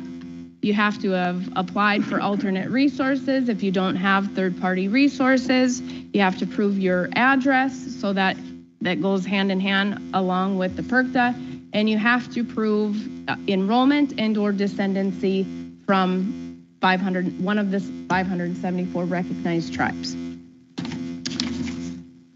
On to the next slide. This is the eligibility from patients that we served in fiscal year 2023. So we had 7,838 patients, right? Contract health and direct, 5,857 of them. So these, when we were asked to come up with numbers of members, our system doesn't capture members because they can be a member of any 574 recognized tribes. So it just counts as contract health direct. The direct only and the ineligible, all of those can change as the patient end is also included in the responsibilities of ensuring that they've applied for alternate resource, making sure that we have an accurate address on file. All of those things need to be completed in order for them to be contract health eligible. So those numbers can shift back and forth depending on if the patient is doing their due diligence and ensuring they're following the requests from IHS. So the total visits of that fiscal year 2023 is 145,659, and it breaks it down for the CHS direct only is ineligible and pending verifications. On to the fiscal year 2024, it again lists the total patients and breaks it down per the numbers, which again can vary dependent on the patient's responsibility. And again, the total visits are 150,799. And for 2025, the same. Total patients are 6,544. So when you talk about the user pop and the patients that we're seeing, it's decreased. So CHS and directs, the direct only ineligibles pending verification. And again, the total visits from when this report had been ran. So that is the conclusion of that report as well. Does anybody have any questions, comments? I noticed a couple pages back. What is tribal insurance? You talked about that. What is that? The tribe, so if you work for the tribe and you are registered with insurance through the tribe, IHS, when you are seen in our building, IHS is not able to bill that insurance as a tribe, under the tribe, because it would be considered double dipping in regards to what allotted pot of money and funds from the tribe versus IHS's. The supplementation of whatever the cost is out of the pot of money from the tribal side that helps cover that insurance with deductibles and things like that, we aren't able to because it's federal allocated dollars. So are you talking about just a tribal employees? Yeah. So what about the public here? Would they be eligible if they paid in, or would they, why just them? Just because of how the appropriated dollars fall into play and the funding on a federal level. Part of funds go from the federal system to the tribal side, and IHS on the federal side also gets funds, and we can't bill for services out of the same type of pot of money. Yep. Yeah, we can, absolutely. Any others, and we do. And that is the most important part to know and understand of the importance of third-party resources for our patients is if you are considered a direct patient, and we understand that medical bills can be very expensive. So anytime that things go outside of our building, we don't like saying no to helping somebody find coverage and insurance and help paying for those bills. We don't want anybody going into collections. That's not what we're here to do and provide for services. However, we have to follow very strict guidelines when it comes to how we spend our PRC dollars because they are appropriated federal dollars. And if we were to ever get audited and fail that audit because we didn't follow the rules and regulations for the PRC services and how we spend the dollars, we would lose those dollars.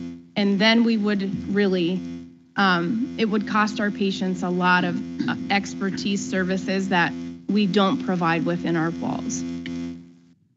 Well, you know, Shanabs get pretty poor care. I mean, it seems like they're discharged a lot earlier, you know, and I think people being discharged where they should clearly be still in the hospital. But then you take another person with the high-end insurance that they pay, oh, they can stay there forever and get the best care. But boy, I tell you, when it comes to Shanabs and kicking us out of the hospitals early, I mean, to me, that's a crime itself, you know? Yeah. That's just want to touch about a little bit here, you know, but again, my brother-in-law was sent home from the hospital, no insurance, but he had a hole in his leg, raw hole where you could see his bone, you know, and it just went from there to worse to his death. You all know Marvin Penny, and that's what happened to him. You know, so, I mean, I feel sorry for people like that, you know, that need to help or, you know, just being booted out of the hospital, right? You know, but I wish somewhere or another we had a stronger word or force to reckon with that. That's all I got to say. It'll come. It'll come. I think getting the right people in the perfect positions will certainly help that. And I think, speaking of where IHS is right now at our service units, we have some of the most high-skilled, not only just staff, but all, and who genuinely have passion and care to do the right thing and take care of our patients. I can't speak to what happens outside because I don't disagree. I don't think that it's just necessarily only Native Americans who get that treatment. It comes down to lack of insurance in general. And it shouldn't be happening. And I don't disagree with you one bit. It shouldn't be happening, but it does. And so the things that we are working on at our own agency within our own facilities is to find ways of saying yes for our patients rather than just a flat no.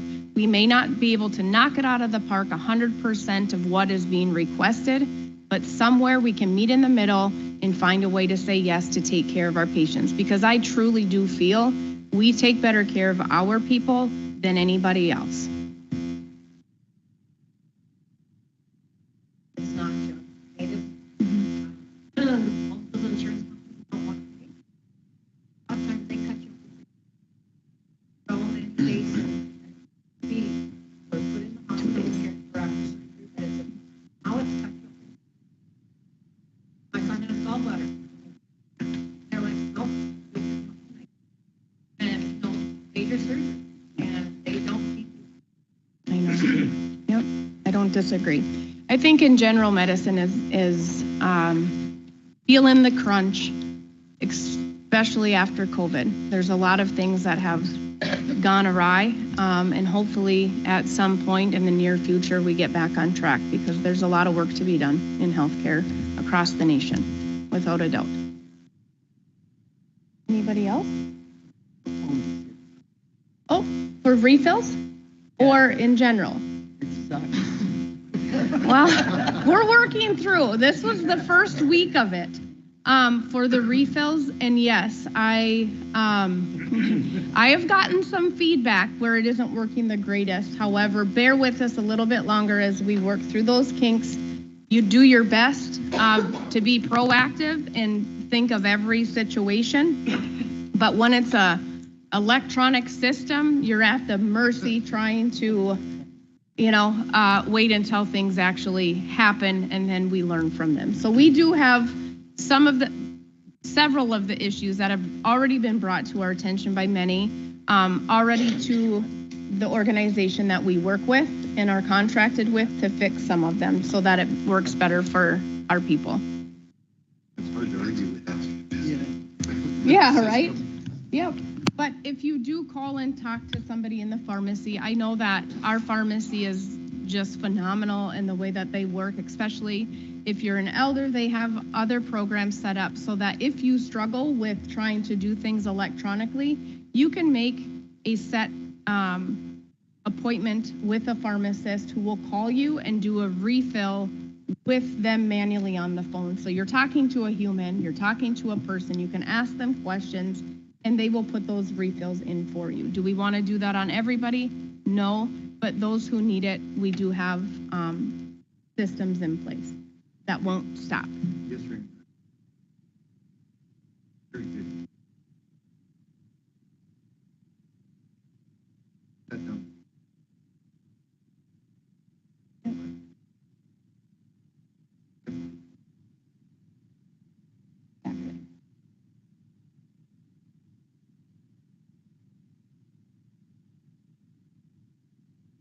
Right, it is.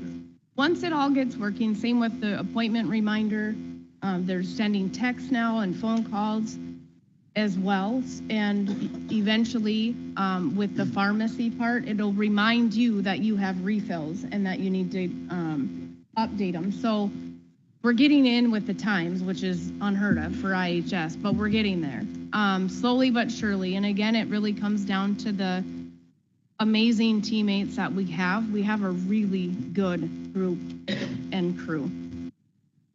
Miigwech, Amy, thank you. Thank you. Okay, next up we have the tribal college, Whiter Tribal College, Community College.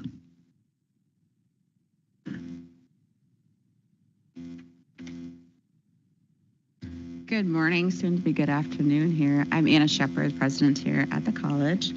You do have the letter in front of you, so I'm just going to go through it just bullet points quickly with you. We did finish our summer semester. Remember, we thought we're going to have 2 classes that we're piloting in the evening. We went ahead with one. One had low attendance, but the one that did go, the initial results were really good. with that. So we'll keep that in mind when we're scheduling again for next summer. We are currently looking at our fall class right now. And so right now, where we were at last year, we are running just a little bit ahead. So we should have a slight increase, and again, in our enrollment starting class this fall. So we're excited about those opportunities. We're also planning to start our new strategic plan. I know I've been talking about this, so we're getting that launched. We've been making some connections with our local tribal college and universities to look at working with their staff to help us with this project.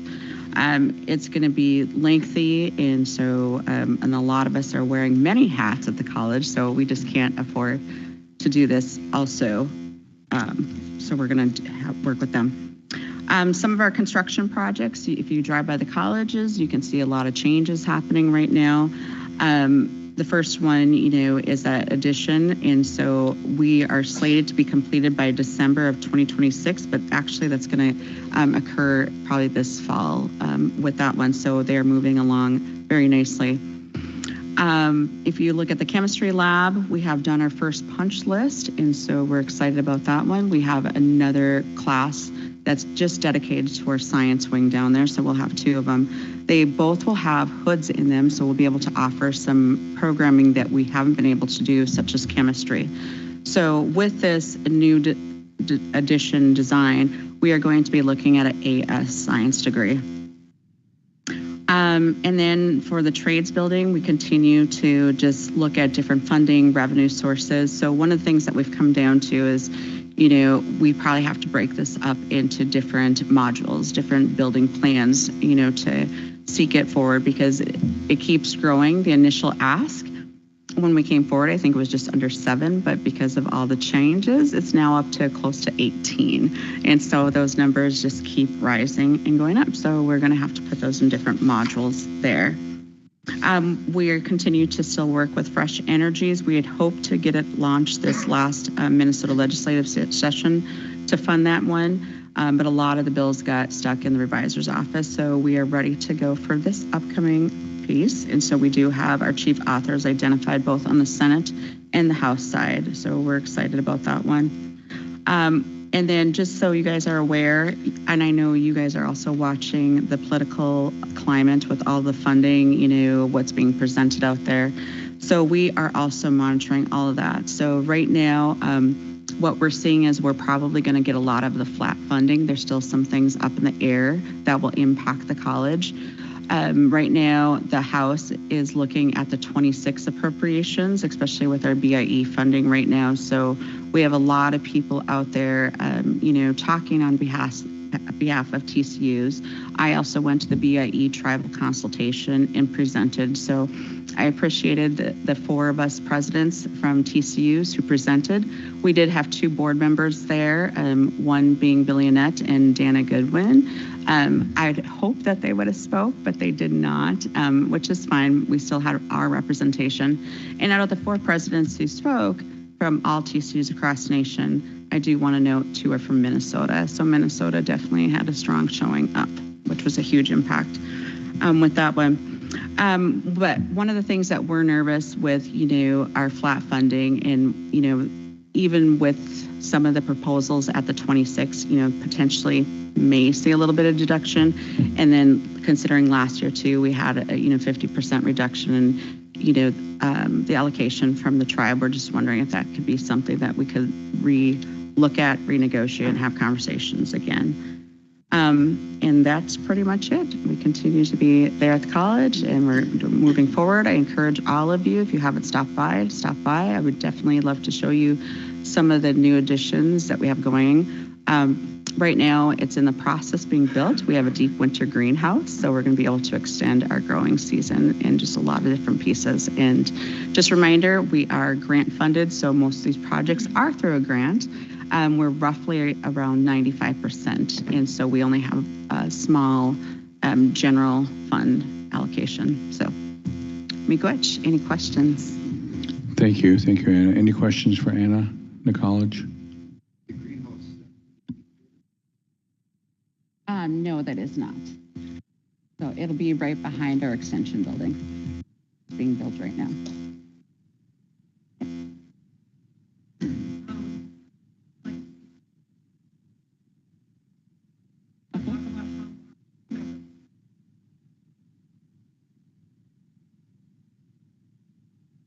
Yes.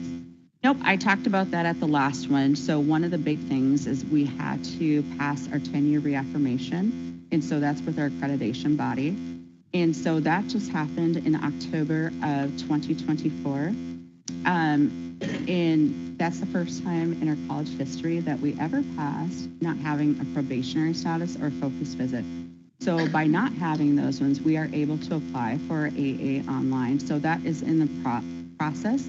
But like I mentioned, we're wearing a lot of different hats. And so when different things happen at the college, we have to adhere to those. So that's actually slowing down some processes that, that we have to attend to other matters right now. But we do plan to move in that direction.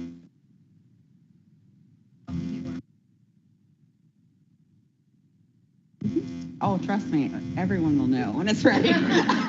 We'll do a really good job of getting that out there. So, okay, Miigwech, Anna. Yeah, we're gonna do a couple of things here.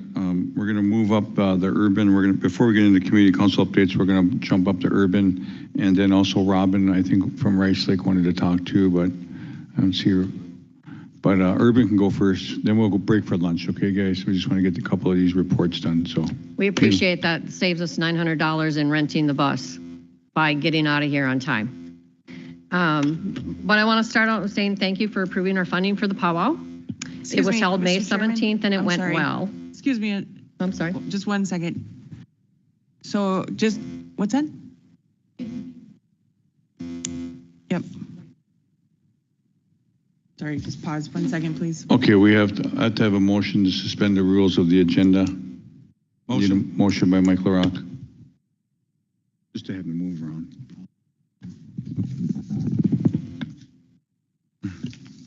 Second. Second by Henry. All in favor? Aye. Aye. Motion carries. Thank you.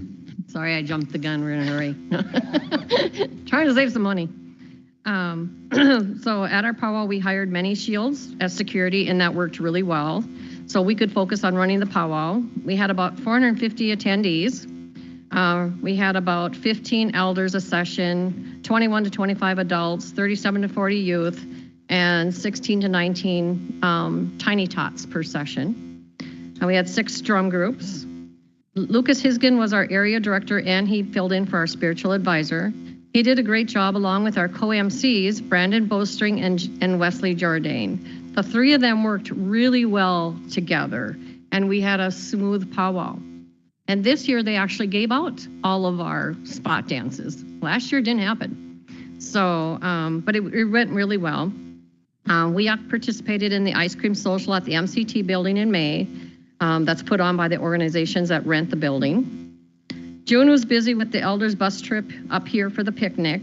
Thank you for providing the transportation lodging for our elders. They really enjoy the coming up here. July 12th, we had our community picnic at Minnehaha Park. We cooked the food and grilled the hot dogs. It was a lot of work, so not sure if we're gonna do it again next year. We cooked the whole day before, plus all the shopping before that. But it went well, and we distributed the extra chips and cookies to the members at the end of the picnic. Attendance was about 65 elders, 58 adults, and 24 youth. And I want to thank Mike and Mike. Thank you very much for donating the money. And I went shopping after we were done cooking. We gave away 2 TVs and a pad, so that we split it 1 per elder group, 1 per youth group, or the elder, youth, or adults, and then the youth are the ones who got the iPad. So we did drawings and then other prizes. So we drew for the big prizes and the rest of them that we had purchased for the raffle. I also want to thank Gary Powdera for the donation for the Elder Youth Funds to help us with the cost of the picnic. For this event, we rented the bus ourselves, and we thank you very much for paying for the rooms to help us with that. The members are very interested in attending these meetings and keeping up to tribal activities. Hence, we want to be seen. But we really do appreciate your help. And Mike, especially want to thank you for attending our events. It does mean a lot. When we see council members come down, you are always welcome to our events. We post them in our paper, it's on our group page. Everybody's always welcome to our events. And the members like to see you attend and be able to visit with you. Let's see. Oh, and another thought is, Yes, Mike, thank you for answering your phone. It's like when you reach out and it's like he'll either, if he doesn't answer his phone, he gets right back to you, texting or calling. So we appreciate that because we're learning this as we go. So we need our questions answered to continue on. We are creating a book so that future council members don't have to learn it as they go.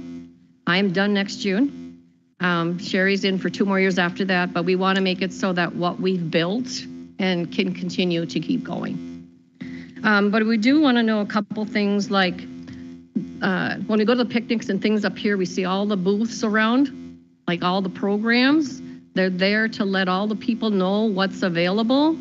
We don't have that at our down in the cities. So it's like, how do we get programs and things that are available to come to these big events so our people know more about it? And the other thing is we did not get we got a laptop return, but not the cord. And I'm wondering if there's any refurbished laptops available that somebody's upgraded that we possibly could get more laptops. I would like each council member to have a laptop. There's 5 of us. We have one working because it has a cord. The second one doesn't have a cord. But I want to be able to get it set up. I want to try and get set up email, like treasurer at, once we have a web page. We're trying to get that all set up. But one of the things will be is so that they have a laptop to use and then turn over to the next council member when they're no longer on the council. So that's pretty much what we have for an update. So, Miigwech?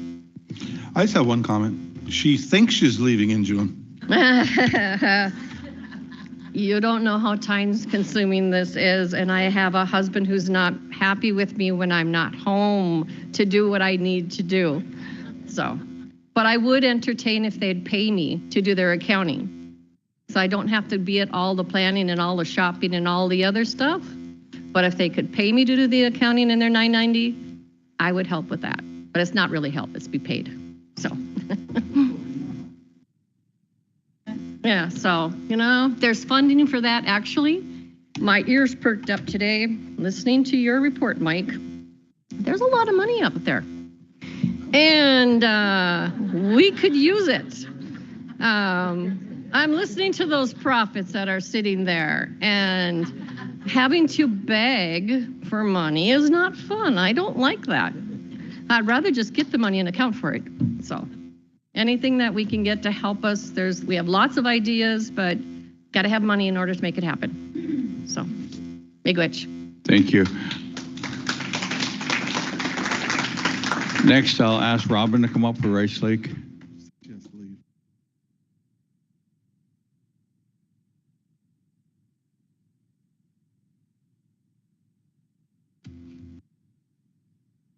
Again, I'm Robin Ankeny. I'm on the Rice Lake Community Council.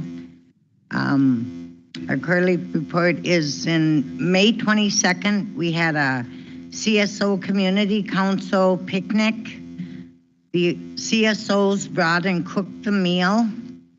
Rice Lake got door prizes, as well as District 1 Rep Henry Fox also brought some door prizes. We ordered 100 cedar trees and gave them to elders and community members during the picnic. Our annual Rice Lake Memorial Walk and Powwow went great with good weather. Our new princess is Araya Aganash. Is that right? Okay.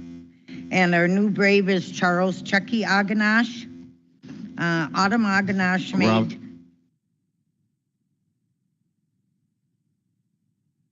Jeff would pray. I think Jeff did pray for the food already, so. But thank you, you can continue, so. He did, okay. Miigwech, sorry, Robin. I made Jeff get a saucer. And, get the urban, they gotta leave right away. okay, Miigwech.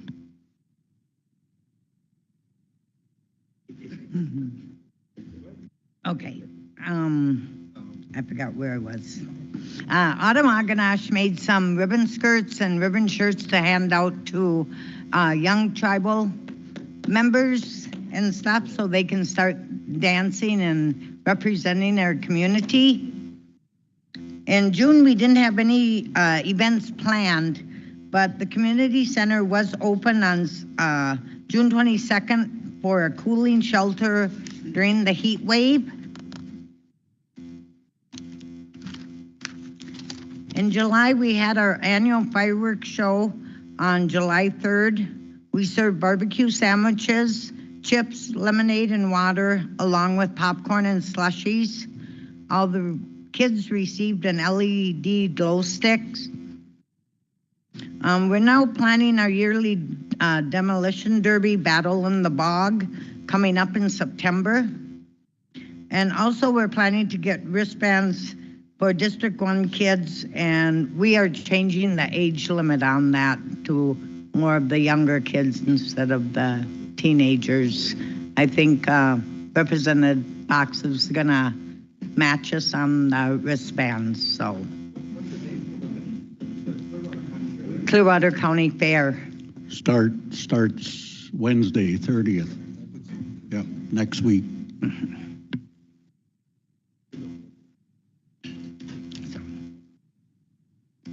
Do you have any questions or comments, suggestions?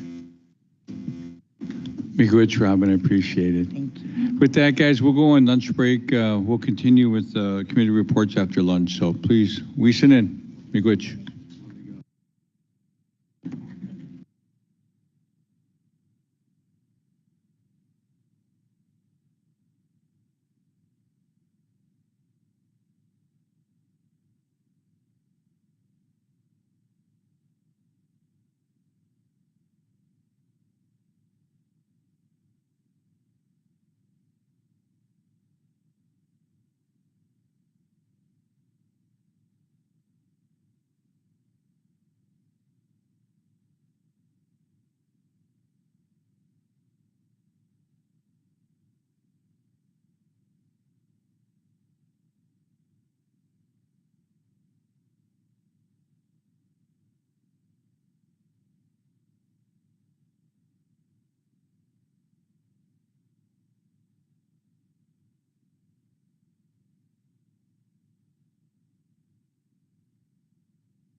Testing.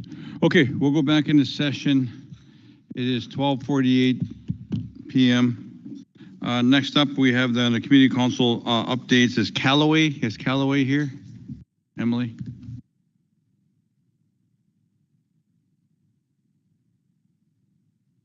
Don't hit the button. Oh, hello. Okay, so this is Callaway Tribal Community Council. We just got started. We've had 2 meetings so far. Our first meeting, we established officers from the 5 people who were enrolled, from the 5 people who won the election. And so we have, let's see, Tiffany Swears is our secretary, and she wrote up a report for the council, and I think she submitted that. So I'm just going to do a quick overview of what was submitted. So we've adopted bylaws, and we continue to review them. We've established officers from our 5 community council members. We've established a PO box, a Facebook page, and we're working on our mission statement. We're working to get a bank account set up, and we're exploring, Tiffany's working with legal and financial advisors to explore an LCC, our 501c3 status. We're planning a 4th of July, a late 4th of July fireworks and picnic event. We're not sure when that's going to be, when we're going to have it. We're planning 4 annual events, and we've discussed some additional events, provided we have money to do those. And we're looking at hosting some community training, such as Narcan training. Our next meeting is July 30th at 6 p.m. and we meet at the White Earth Land Recovery classroom in the old school. So, and that's it. Thank you. Oh, miigwech, Emily. Thank you. Any questions out there? Thank you. Next up is Elbow Lake. Iron Range. Monoman. Submitted a report. Did they? I thought Monoma did too. Huge.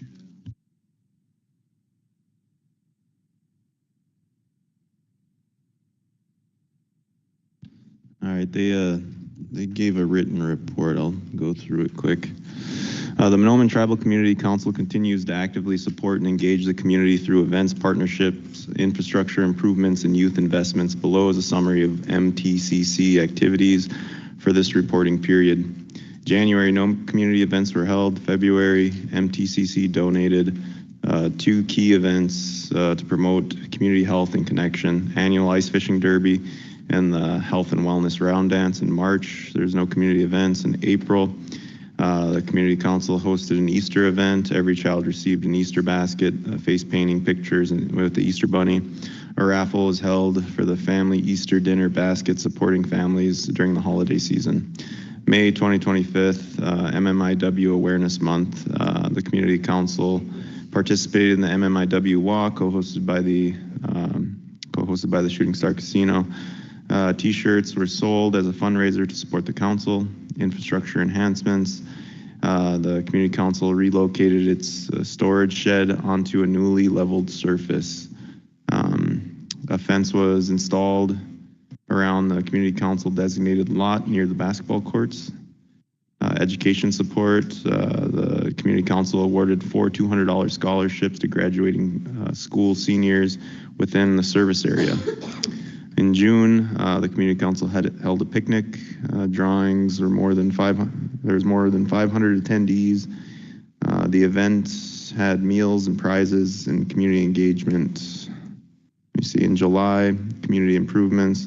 Volleyball court was constructed.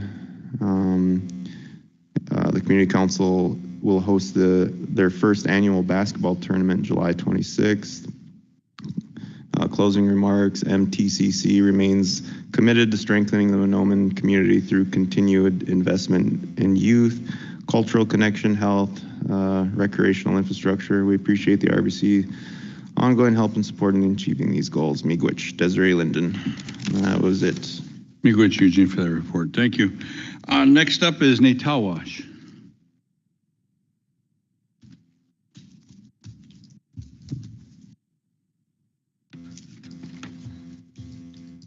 Bonjour, Sherry Snetzinger with the Natowash Community Council. I'm really grateful that you guys all ate because now you can take your nap because it's a four-page report. So, all right. Before I begin our report, I'd like to request anyone looking to attend WeFest this year, register to volunteer for the VIP hospitality tents. When you register, please remember to choose Natowash Community Council as your designated donation group in the drop-down bar. Fundraising. So if you've already registered, please update. Your donated volunteer hours will make a huge difference in our community. And remember, aside from having fun with your friends and family, the benefits of volunteering may include free WeFest passes, parking, and camping. NCC has shared the link on our Facebook page for those wishing to register to volunteer this afternoon. 2025 has been a very busy year for Natowash and our relatively new community council. Since we last presented, Natowash Community Council has hosted a number of events, and we're deep into the planning stages of even more activities, events, and supports for our community. In May, Natural Resources Food Sovereignty staff, Nicole Lafreniere, tilled a large community garden in South Proj, where many community members have been raking, watering, and weeding various plants. Two of our really outgoing community members who we would like to say miigwech to would be Jennifer Uppegard and Autumn Uppegard for constantly working hard in that garden and their dedication to that garden. To follow up on last RBC quarterly meeting discussion, the NCC Endowment Fund through the Northwest Minnesota Foundation, we discovered there hasn't actually been funding allocated, but that our community does have a few possible options, which we would like to meet with Secretary LaRocque at his earliest convenience. Miigwech for all of your follow-up. And we would like to encourage all community councils, advocates, and potential lived experience consultants to also join the Northwest Continuum of Care. NCC is regularly updated with community opportunities. Our lived experience has been welcomed to sit at many tables, both at the local and state level, including the MDVA DEI work group, consulting with the Minnesota Interagency Council of Homelessness, and advocating with LEAN. One of our community members that we're proud of followed up with an NCC resource that we posted and became a panelist for a Tribal Women's Public Safety Conference. June 4th, NCC held a bike safety training event at the Natowash Charter School, along with White Earth PD, Du Bois Motorcycle Club, and multiple community volunteers. NCC secured 150 donated biking helmets ranging from toddler to adult sizes through a collaboration in which White Earth PD was then able to secure an additional 750 helmets for distribution throughout the reservation with future bike safety events. White Earth PD provided a quick picnic-style meal. Du Bois fitted over 100 youth with helmets, while NCC and NCCS registered youngsters for drawings. 50 bikes, trikes, and over 20 scooters were given away. Everyone enjoyed not only the bike safety training, but also the kickball game prior to the storm in the rainbow. June 7th, NCC partnered with Sugar Shane's Pop-Up Market and Regions 2's Arts and Luncheons. As always, Shane's vendor market was highly attended by many local vendors. Music was provided. NCC and the DL School Brave, Justice and Ricky Smith, served a quick picnic-style meal, which was followed by a grant discussion with Regions 2. June 17th was a highly celebrated day in our village. Our Natowash Head Start not only graduated 2 classes, but our graduates were celebrated as stars with their own hour-long parade throughout the village, led by White Earth PD and our Twin Lakes Volunteer Fire Department. Community members held multiple signs throughout the route. Medadaziwan workforce staff wore costumes, and our little Natowash childcare minis waved their own flags and signs. NCC provided Natowash Future Leader wristbands to all of our graduates. June 20th was a difficult day for many. The storm that rocked our communities showed us that living in a village is the right place to be during a crisis, because before the storm even entered the community, we were alerted by friends and family that it was on its way. Immediately after it passed, though, with chaos and destruction, neighbors, friends, families, and our elderly were out checking on each other. They were surveying the damage and gathering support. White Earth Forestry was already out clearing, cleaning, and assessing our community. Emergency management directed programs and supports to where our communities needed them most. Tribal Council immediately stepped up and began housing our elders at the Shooting Star Hotel.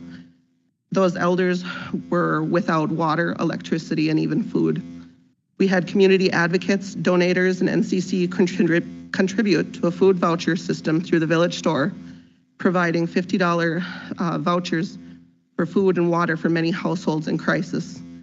We really appreciate that Josie Reyes and Bob Anderson's family opened their doors and their kitchens to feed not only those in our village, but anyone volunteering or needing a meal. Many donated their time and food to feeding our community. Throughout the week, our elders guided and directed our volunteers and tribal staff serving our community. You never know when you're going to get an elder's call to action, but you sure follow up on their request regardless of what time of day it is. We'd like to thank both Laura Lee and LaRock for checking in multiple times a day with our community during that week. June 21st was our third annual Pride Parade, feast, and community gathering. Each year, we get more floats and many new faces attending, along with our steady and strong year-round advocates.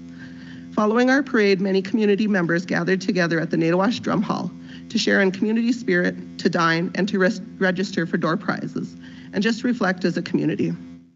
Yesterday, NCC received an email requesting further information on our annual event from the Minnesota Historical Society, who is planning on adding our Pride event to their Greater Minnesota Two-Spirited LGBTQIA plus history map, and they requested our resolutions that White Earth Nation had passed in 2023. June 26th, NCC held a drawing for 67 Mahnomen County wristbands, which sent 22 of our families to the fair. The height our kids can climb on those inflatables is nerve-wracking, but those smiles and stories were well worth it. NCC Naytawash Charter School also took many of our kiddos to the fair in celebration of their attendance during summer school. Aside from exploring inflatables and the 4-H barn, many of our NCC students also submitted and won ribbons for different arts and crafts including birch bark items. Naytawash's 3rd of July was both over the top and as inviting as Naytawash can be. NCC set up our rock painting tables early, as well as our youth light up giveaway. Many of us were still reeling from multiple losses this early summer, and we welcomed our guests, past Naytawashers, and anyone in need of a village for support and healing. Our children ran freely throughout the village with their light up flashlights and phones. NCC also dropped off light ups for children at the Giwanakamin Supportive Housing. Everyone enjoyed the NCC fireworks display, proudly lit by Justin Keyser, Rock Keyser Jr., Mike Dominguez, and Cora Zephyr. This year, our display had no rivals. We were over the top, and we plan to be just as dazzling next year. Next time you're in Naytawash, please take a moment to appreciate our newly redone wooden Naytawash signs. Son Ackaby and his hardworking summer program youngsters wrote to NCC requesting a donation to fund their vision of newly painted signs. Once they received their donation, they set about sanding, painting, staining, and lacquering each sign. We're extremely proud of them, and these young leaders also have been picking up throughout the community and our beaches all summer long. NCC and Foston Theater welcomes you to join us this Saturday, July 26th, in celebration of National Auntie and Uncle's Day. We will be offering two free live-action movies, Lilo and Stitch at 4 p.m. and How to Train Your Dragon at 7 p.m. Everyone is welcomed. Okay. NCC, White Earth PD, and Twin Lakes Volunteer Fire Department will be hosting Naytawash's first annual National Night Out on August 5th, I'm sorry. We hope you can join us in safely gathering together to enhance community camaraderie while promoting crime and drug prevention awareness. Community partnerships work when we recognize that together we can protect our most vulnerable and celebrate our successes together. Naytawash Charter School, White Earth Tribal Community, WETCC, NCC, White Earth PD, White Earth Tribal Health, White Earth Natural Resources will be hosting on August 20th an Apple Festival in the Naytawash Community Charter School. We have quite a few ideas that we're juggling while in the planning stages, and I'm quite excited for the petting zoo to come to Nadawash. NCC Natural Resources, PD, and community volunteers are currently planning both a canoe, boat, and NEB safety training, as well as a gun safety training for our members. Children with preventative knowledge regarding emergency situations are both safer and healthier. If you'd like to volunteer or assist with event planning, please reach out to an NCC member. NCC, NCCS, Full Service Community Schools Grant Team, and White Earth Boys and Girls Club will be hosting a back-to-school carnival and NCCS open house on August 28th from 4 p.m. to 7 p.m. at the Nadawash Community Charter School. Please follow our Nadawash Community Council Facebook site for additional information as we near August 28th. Nadawash Harvest Fest will be held September 6th and 7th. There will be the usual activities: powwow feast, cribbage, beanbags, partridge hunt, volleyball tournament, canoe racing, parade, and a new dart tournament will be among the standard activities planned. Prizes this year will include beaded medallions from some of our amazing artists in the community. Run, Vote, Lead will have a booth at the powwow, and Beth Peterson welcomes a visit with anyone interested in learning more about running for office, managing a candidate, and or learning the election deadlines and processes. We would love for everyone to feel welcome to attend, and please reach out to any NCC member if you'd like to volunteer. At this time, NCC would like to remind you that we are only elected community volunteers, and our planning and events are developed in our spare time when we can take away from our families, employment, and real lives. Often our children sit patiently at our planning tables into the late night hours. When we are hosting events, not all of us may be able to volunteer due to employment. Shooting Star Casino staff is not allowed personal development time for community council events and activities such as shopping, planning, and setting up or breakdown. RBC staff who are on community councils are only allocated the 4 hours of personal development time. We are not tribal programs, and yet often our monthly events are attended by 100 or more attendees. Even our tribal council enters offices with some sort of training and orientation. Without training and with little time to plan, we are creating lasting memories for our villages. And NCC would like to request time and funding for leadership training and team building, not only for our community council, but for all councils. Our families and communities deserve us at our best, and with council collaborations, resource sharing, funding, information, and event planning workshops, we can deliver. Last quarterly, NCC requested space set aside for councils to gather, share resources, and mentor each other. We haven't received an email confirming our request and has been considered, so we are again requesting space each quarterly meeting for councils to gather. Again, we ask for consideration and supports in creating a Nadawash Community Center. NCC would like to formally inquire what will be done with the old Nadawash IHS building. We would like to petition to utilize that space. At this time, our old center is being broken into on a regular basis. Windows are being left open. Items stored there are being destroyed by vandals. The place is overrun by rodents. The black mold is dangerous for obvious health concerns, and the asbestos is also a health concern. Many businesses throughout the reservation have signed agreements with White Earth in order for them to run slots and virtual bingos. Are we able to request those funds be that are supposed to be going into the community be held in a community fund so that the villages like ours can one day build safe community centers? NCC would like to request a meeting with economic development and any other departments that might assist us in securing a safe meeting space, storage space, and event place. We would like to recap requests which we made in April 25th. To deter our makwas, we would like assistance in providing better sealed trash bins for our tribal elders and families. We would like to request tribal programs hosting activities and events throughout our community reach out in advance to a partner or at least provide event information. We recommend strongly that all White Earth commissions, committees, and task force include at least one representative of our community.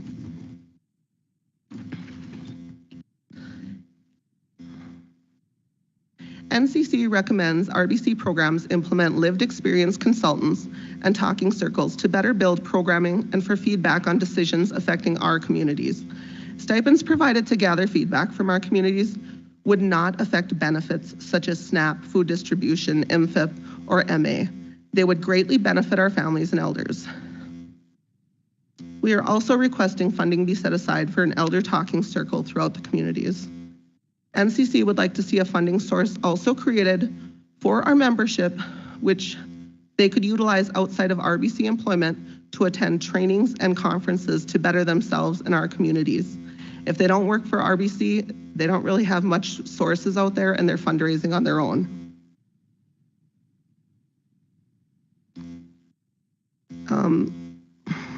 NCC requests that White Earth Education Department review our current graduation incentive of $200 for 2026. We would suggest an increase of at least $500 to better reflect our tribe's respect and honor we give to those who complete and pursue graduation. NCC would like to request programming to support families who have members who are young runners or elder wanderers. Education and support items such as GPS wristbands, smart watches, and air tags for safety are required. We don't want anyone to be lost anymore. If we can do preventative items like these, it's safer for our community and our children and our elders. NCC has a few additional questions and requests at this time. We would like our tribe to look to other tribes and the opportunities they are providing for their people. Red Lake Nation has 1, if not 2, community centers per community. How are they doing that? Can we ask them? Can we work with them? Their youth councils are always working hard to give back to their communities and to attend regional and national unity conferences. And we want to send our kids to conferences.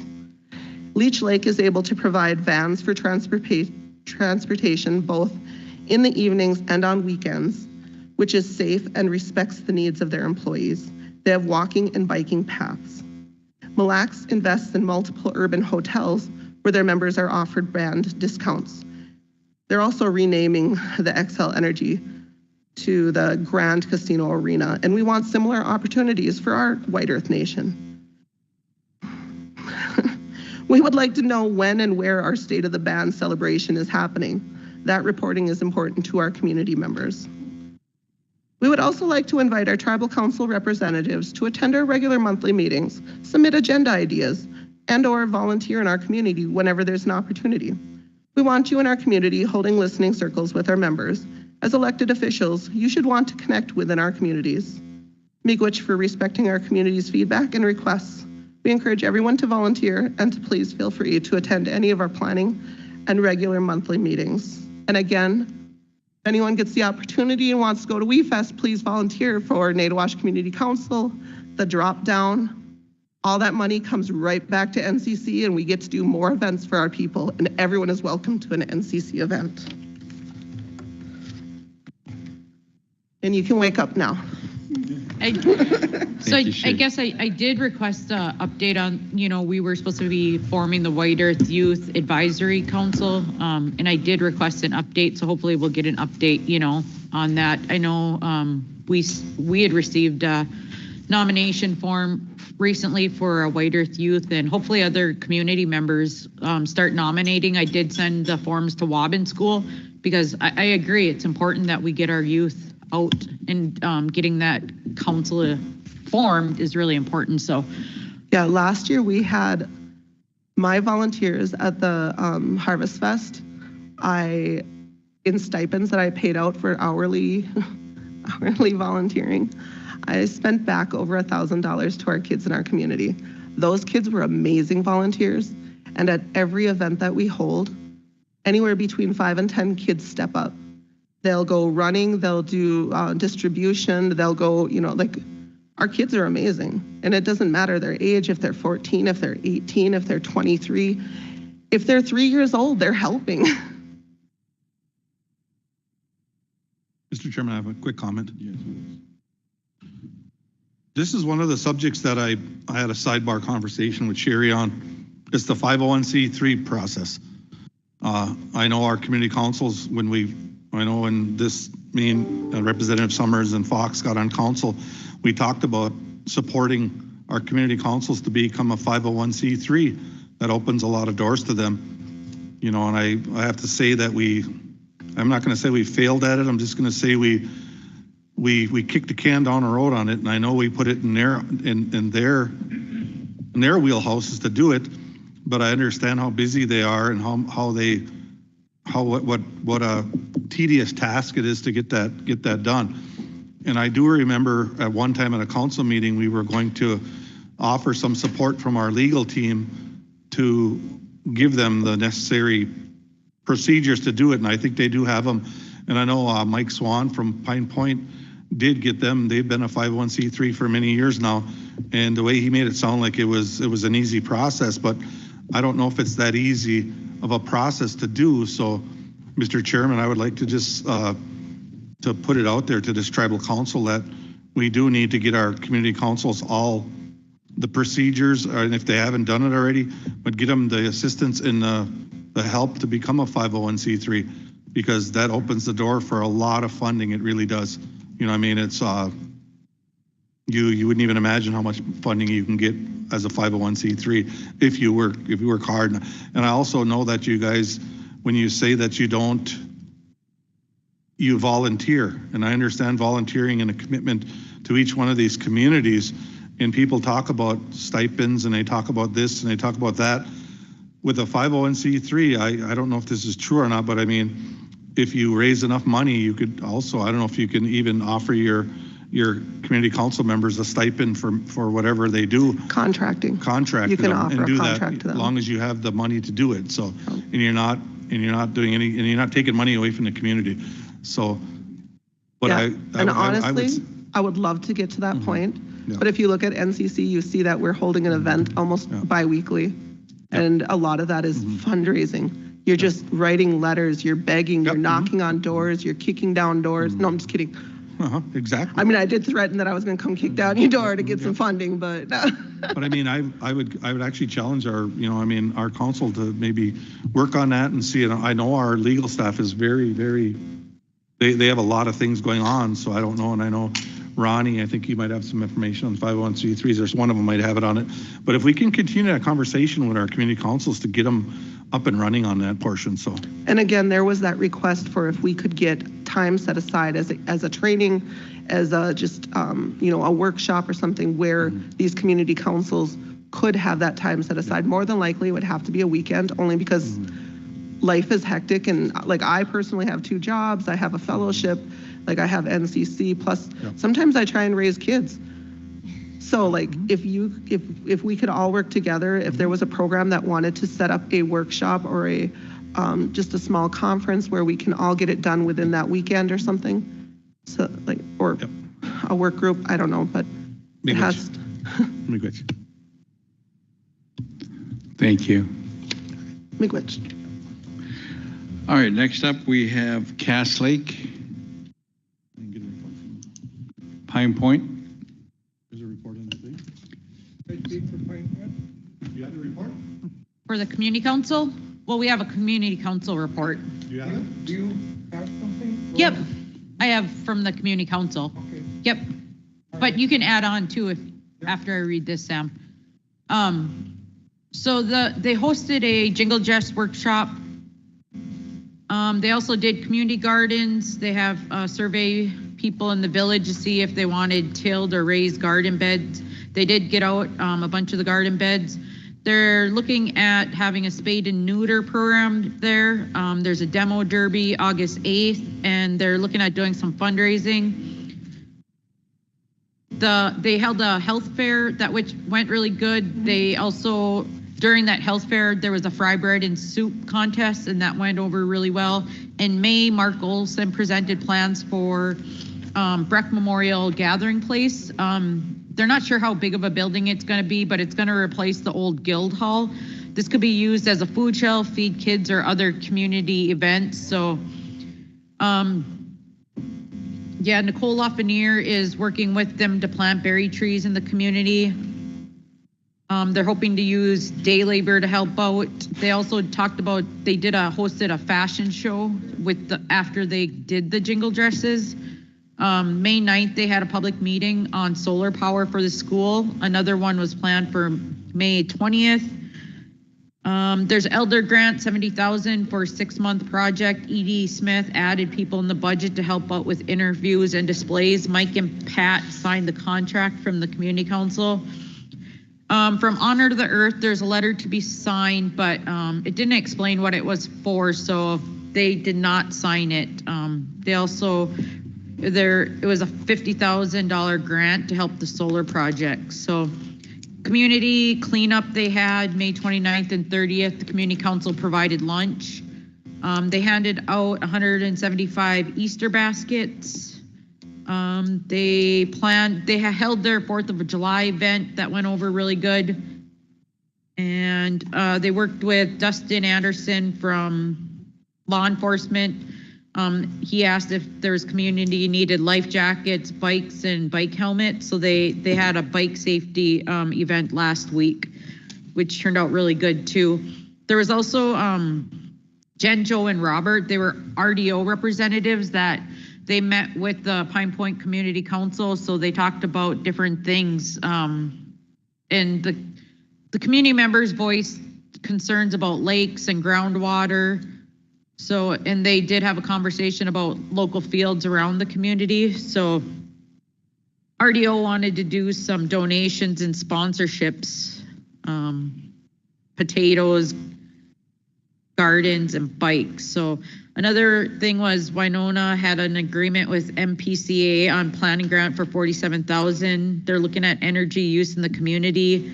The community council did support the grant application. And King would like to donate $10,000 to be used in the village for cultural programs, cultural camps, powwow. So. What's that? What? King? That's a program out there. Okay. Yeah.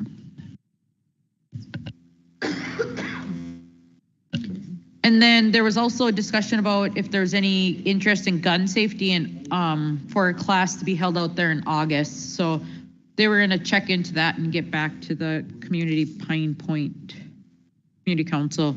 There is a concern. There's no CSO in the village right now. I believe it's supposed to be posted, and Lori and Kurt were checking in on the CSO statuses too. So that's all I have. Sam, did you have anything else?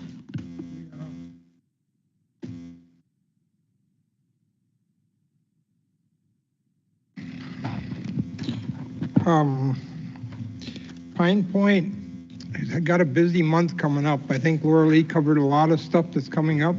We got a lot of things, 2 things happening on the same day. So we're getting into a communication deal where the right hand don't know what the left hand's doing or when they're doing it. And I'd like to see some more correlation between groups so they can get stuff done on different days. I've got a food shelf on Wednesday, and most weeks I've got 3 different people in Detroit Lakes, Park Rapids, and East Grand Forks, Natiwash, all delivering food. And now we're going to start getting Amish vegetables again down there starting next Wednesday. So I'm pretty much in charge of it. And on a Wednesday now, it went from like 3-4 hours a day to almost 8 hours by the time you get done with it.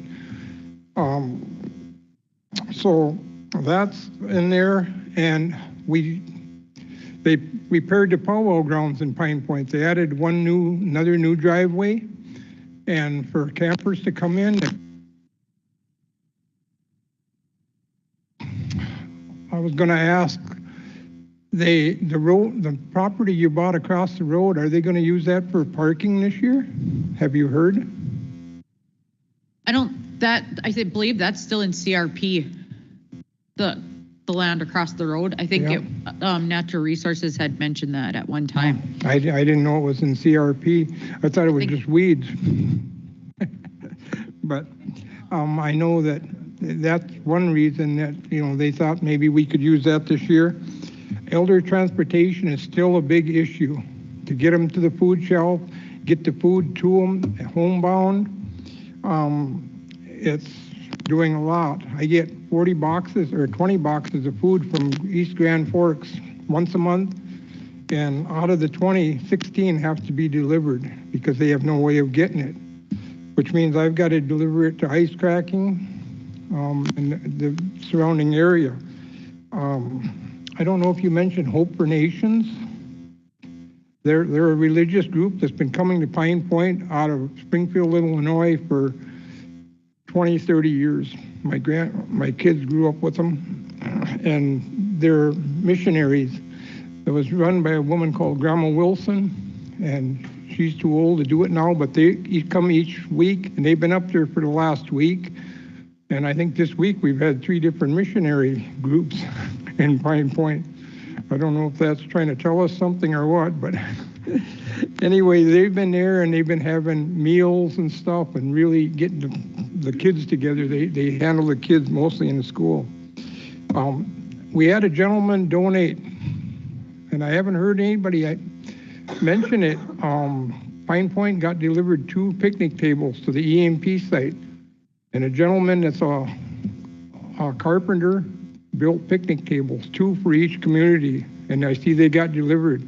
I was in White Earth last night, and the EMP there's got one in the front of the congregate and behind it. Pine Point got there too, and my concerns are how many weekends before they disappear. So we need to tie them down or do something with them so that they don't get stolen. The other things are,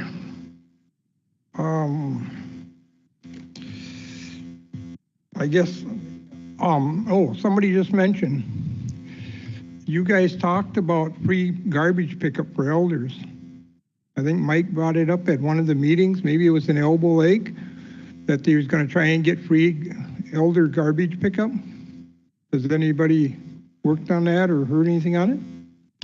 Yeah, I stopped at Enterprise yesterday. They are currently working on data from sanitation. They're working on it, Sam. Okay, all right. I know I had a person ask me to bring that up and stuff. So other than that, I get elders calling for rides to DL, Park Rapids, to Osage, to the post office. And right now, the Elders Council is not funding that car I've gotten anymore. So I'm pretty much footing the bill for it. And that's an issue that we're going to have to work on. So, Sam, can you keep track of the names and numbers of people you're giving rides to so we have that data? There's an elder advocate out in Pine Point every Thursday, but if we can pass that information on to the elder advocates and then make sure, because if we need the elder advocate out there more until we get that CSO position filled, then we'll probably have to do that. Okay. If it's a need. So. Yep, and I know yesterday I got a couple people asking, one to go to Park Rapids, but I already had food coming I delivered food to White Earth on Wednesday to congregate and BMOD leftover food, so that was on my agenda, and I had to turn them down, and they couldn't find a ride. So I guess that's it for Pine Point and stuff, and thank you for everything you do for our community. Laura Lee. Very good, Sam. Thank you. Yep. All right, next up is Waubun. White Earth.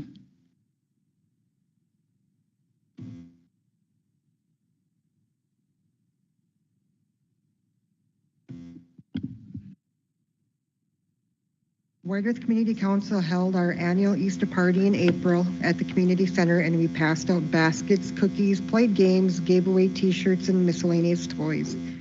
We also had door prize drawings for all age groups. We are currently getting ready for our 3rd annual Sturgeon Moon Powwow that will be held this weekend.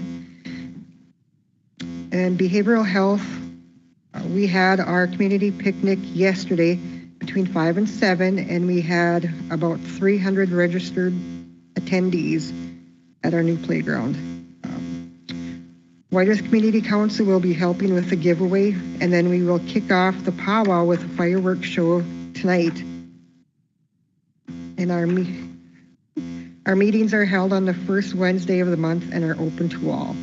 And then we got our new picnic tables, so we put 6 at the playground, and then we have 2 at the community center. And then we have our bike safety, I think July 30th. Very good, Shannon. Thank you for that. Okay.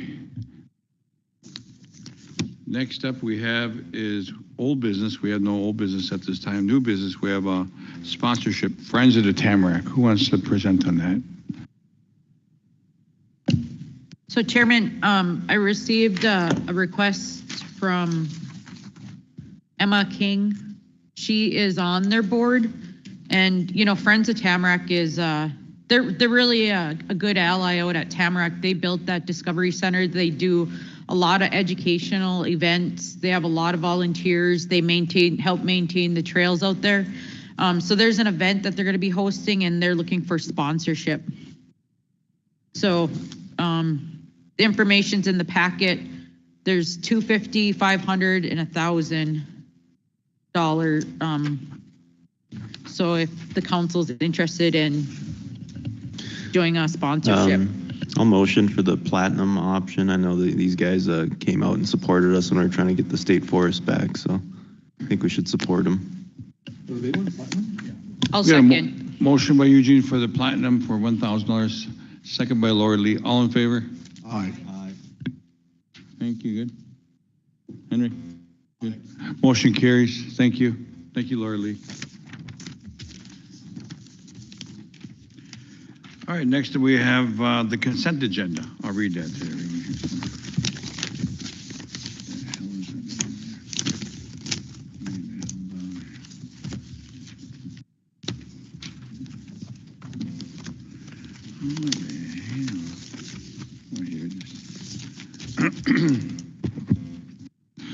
Okay, for consent agenda, we have behavioral health, we have FI, Selder Real Estate, Incorporation contract resolution. For COLA, we have the COLA increase project contingency costs. We have the fresh fruit and vegetable program MDE addendum. For courts, we have the annual BIA one-time funding request. For economic development, we have Matera HERE grant and resolution. We have the Minnesota Historical and Cultural Heritage Grant, Callaway Cultural and Community Center. For education, we have the State of Minnesota Annual Non-Competitive MIAC Grant and Resolution. We have Child Care License Renewal for St. Michael's TO. We have Indigenous Education for all curriculum developed contract. For finance, we have the Health Department gym re-innovation contract, FM flooring and resolution. For Elbow Lake, we have the Boys and Girls Club demolition contract and construction resolution. Elbow Lake Boys and Girls demolition for CM contract for White Earth Builders. For the Health Department gym re-notification and notice and award of Bevins Enterprises and resolution. For health, we have the MDH Oshkosh Tribal Grant application. We have the MDH Tobacco Grant application resolution. We have the food co-op bylaws and market study and resolution for the 2026 annual funding agreement and resolution. For human resources, we have the pay scale contract, renewal 3-year contract. For human services, we have the 2026 USDA grant and resolution. We have the 2026 housing support agreement for the Anishinaabe and Dowden resolution.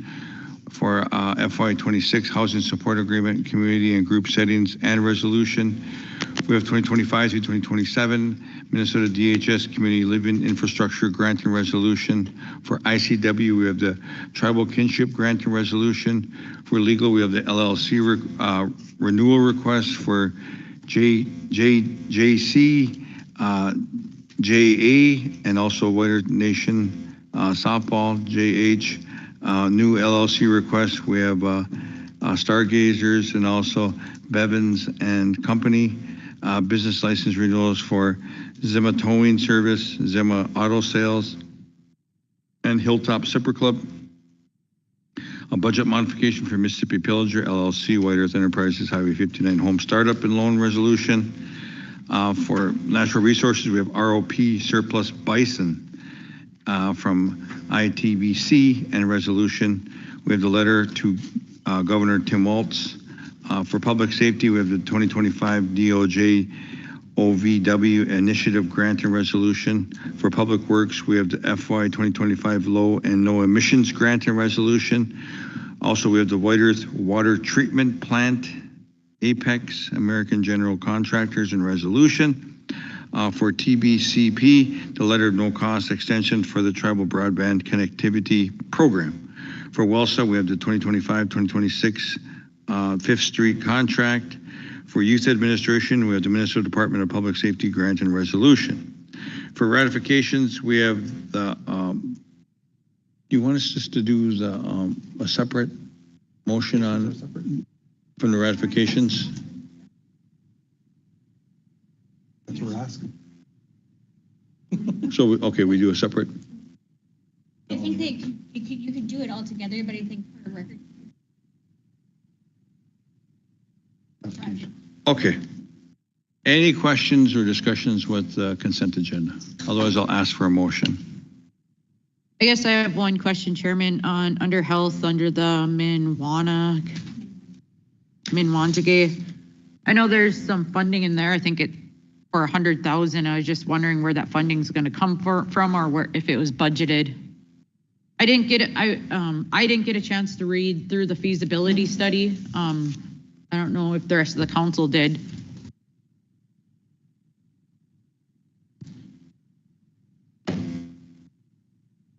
Curtis, Lori?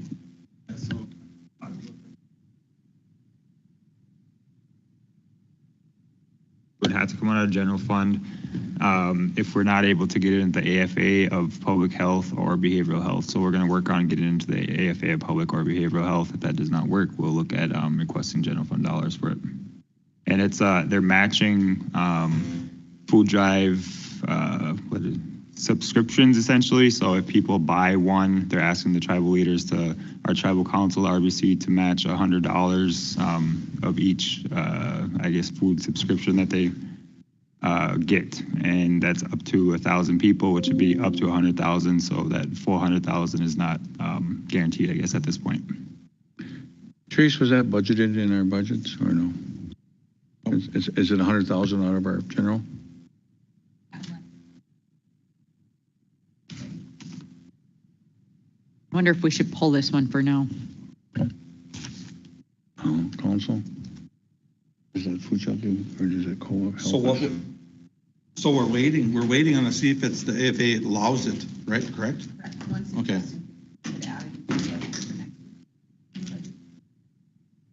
And this food drive is well out, so I think that it would be. It's going to be some time before this actually happens. So yeah.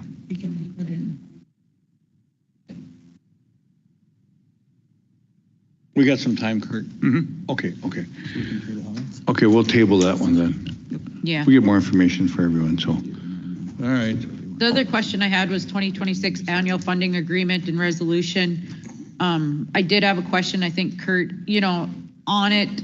We've discussed adding a lot of things to the AFA. One of the things was adding tiny homes on there for lease space, and I looked through it, but I didn't see them in there yet. Kurt said it's a draft document, so I guess will the final document come back to the leaders, or how is that going to work?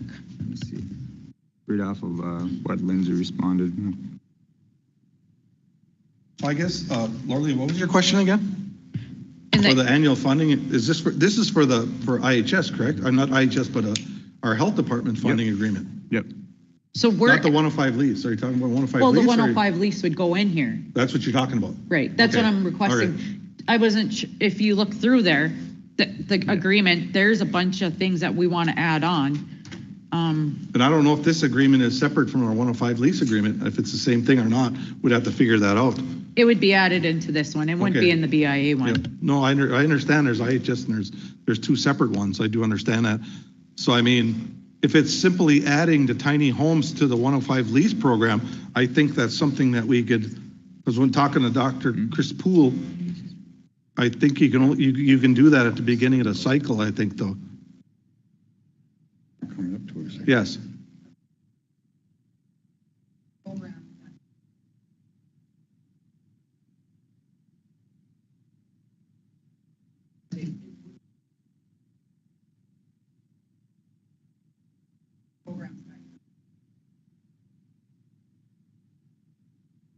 For that space, for those locations. As far as, like, let's say, like 105 leases,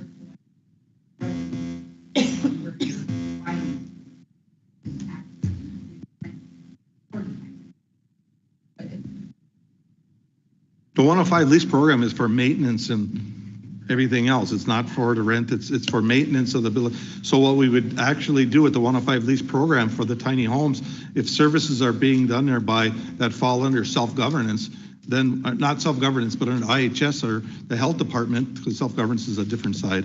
Under the IHS program there, then you'd be able to submit those properties into 105 lease for the maintenance agreements. They would be able to maintain those. so that would be.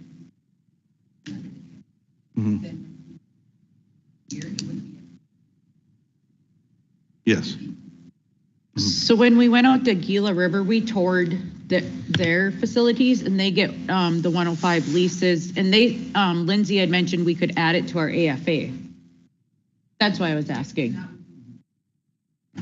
Yeah. Services. Yep. And then Lindsay stated this document is not in negotiations currently. It is just a draft document stating that we would like to make modifications to the verbiage.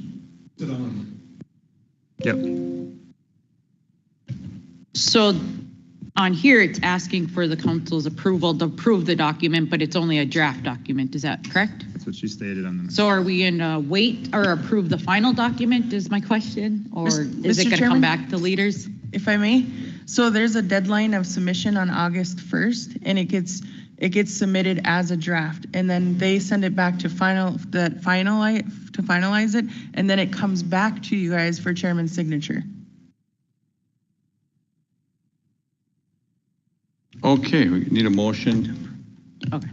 For with the change and then with the changes. Chairman, can we pull the human resources one into executive session? That's a large amount of money, and I have questions about it. The pay scale contract? Okay.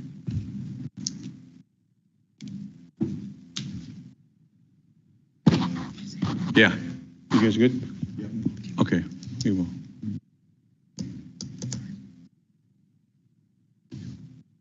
I'll motion with the changes. Motion from Mike LaRock with the changes. Second by Henry, all in favor? Aye. Motion carries. I oppose. There's one on here that I oppose, so so I have to oppose it unless we pulled it off, but I agree with them all except one for $1 million. For which one was that, Laurie? It's already too late. Oh, okay, motion carries, one opposed. It's already too late, right? Yeah, it was for the Mississippi Pillager, the loan for $1 million that I oppose. Yeah, it's too late. Okay, we good. All right, what are we at here? If the vote is, do you recognize the vote? Yeah. Okay. Yeah.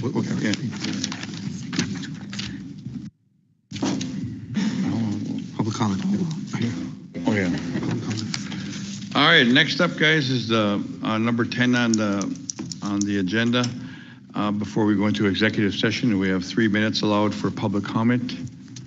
Anyone want to come up and take the stand for 3 minutes? Miigwech. Good day. What I'd like to talk about is been going on for a number of months now with no answers.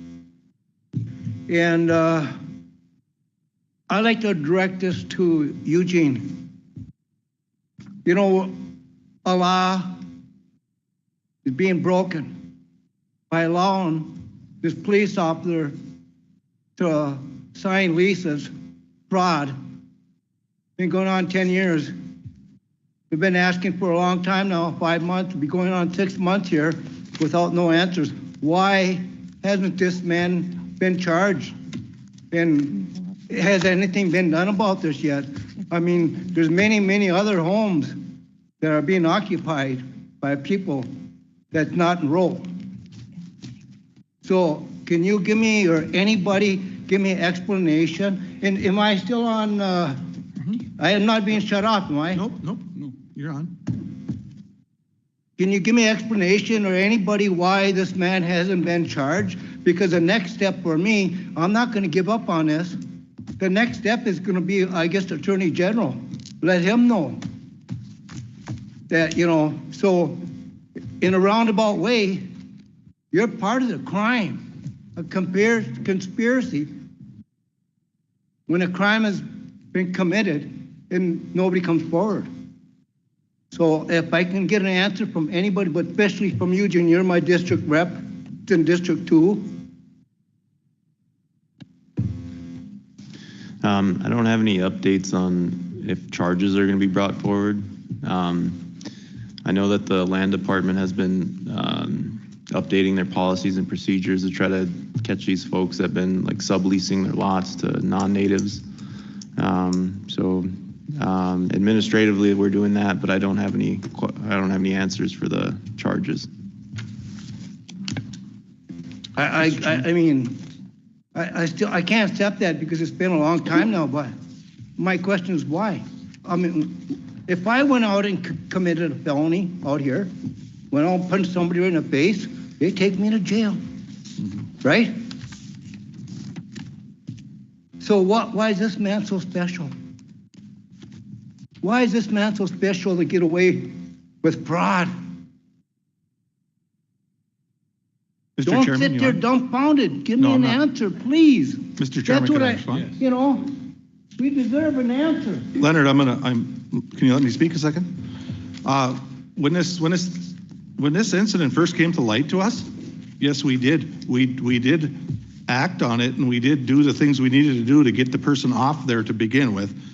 Then the next steps go on as we talk to our legal department, and we did talk about the investigation. There has been an investigation on the entire matter. There is an investigation on it, and I think at this table, I would maybe suggest that we take that investigation, turn it over to the police department, and have them look at it. And then what would happen would be that they would recommend, they would take it to the county attorney of Monoman County, or if it was a federal offense underneath our concurrent jurisdiction under U.S. Attorney federal law.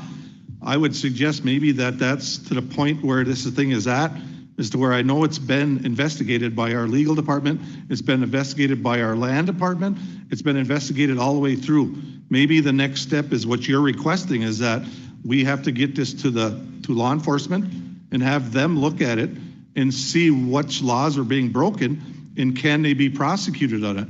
That's the clearest answer I can give for you, Leonard, right now. So I don't know if that helps or not, but that's the direction it sounds like you want us to go in. That's Right. what you're looking for us to go in. So I'm only one council member. I can't make that decision. So, but I mean, as this council, this board here, if we wanted to, if we recommended that, we could recommend that we take all the information from the investigation that we've done so far, Mr. Chairman, and turn it over to the investigative police department, have them document it, and have them submit it to the county attorney for charges.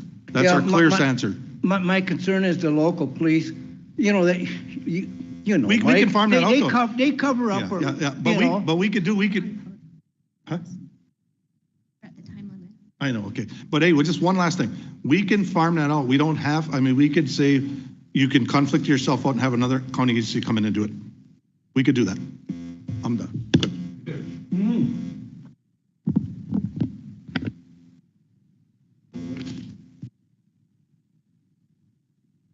Have a good day, everybody.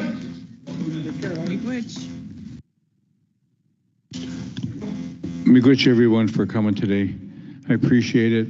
Stay safe. Come to the powwow this weekend. We'll have fun. So, but Gigwabamin, the Gudge, motion to go into executive session. Motion by Lori Lee, Second. second by Mike LaRock. All in favor? Aye. Motion carries. Thank you.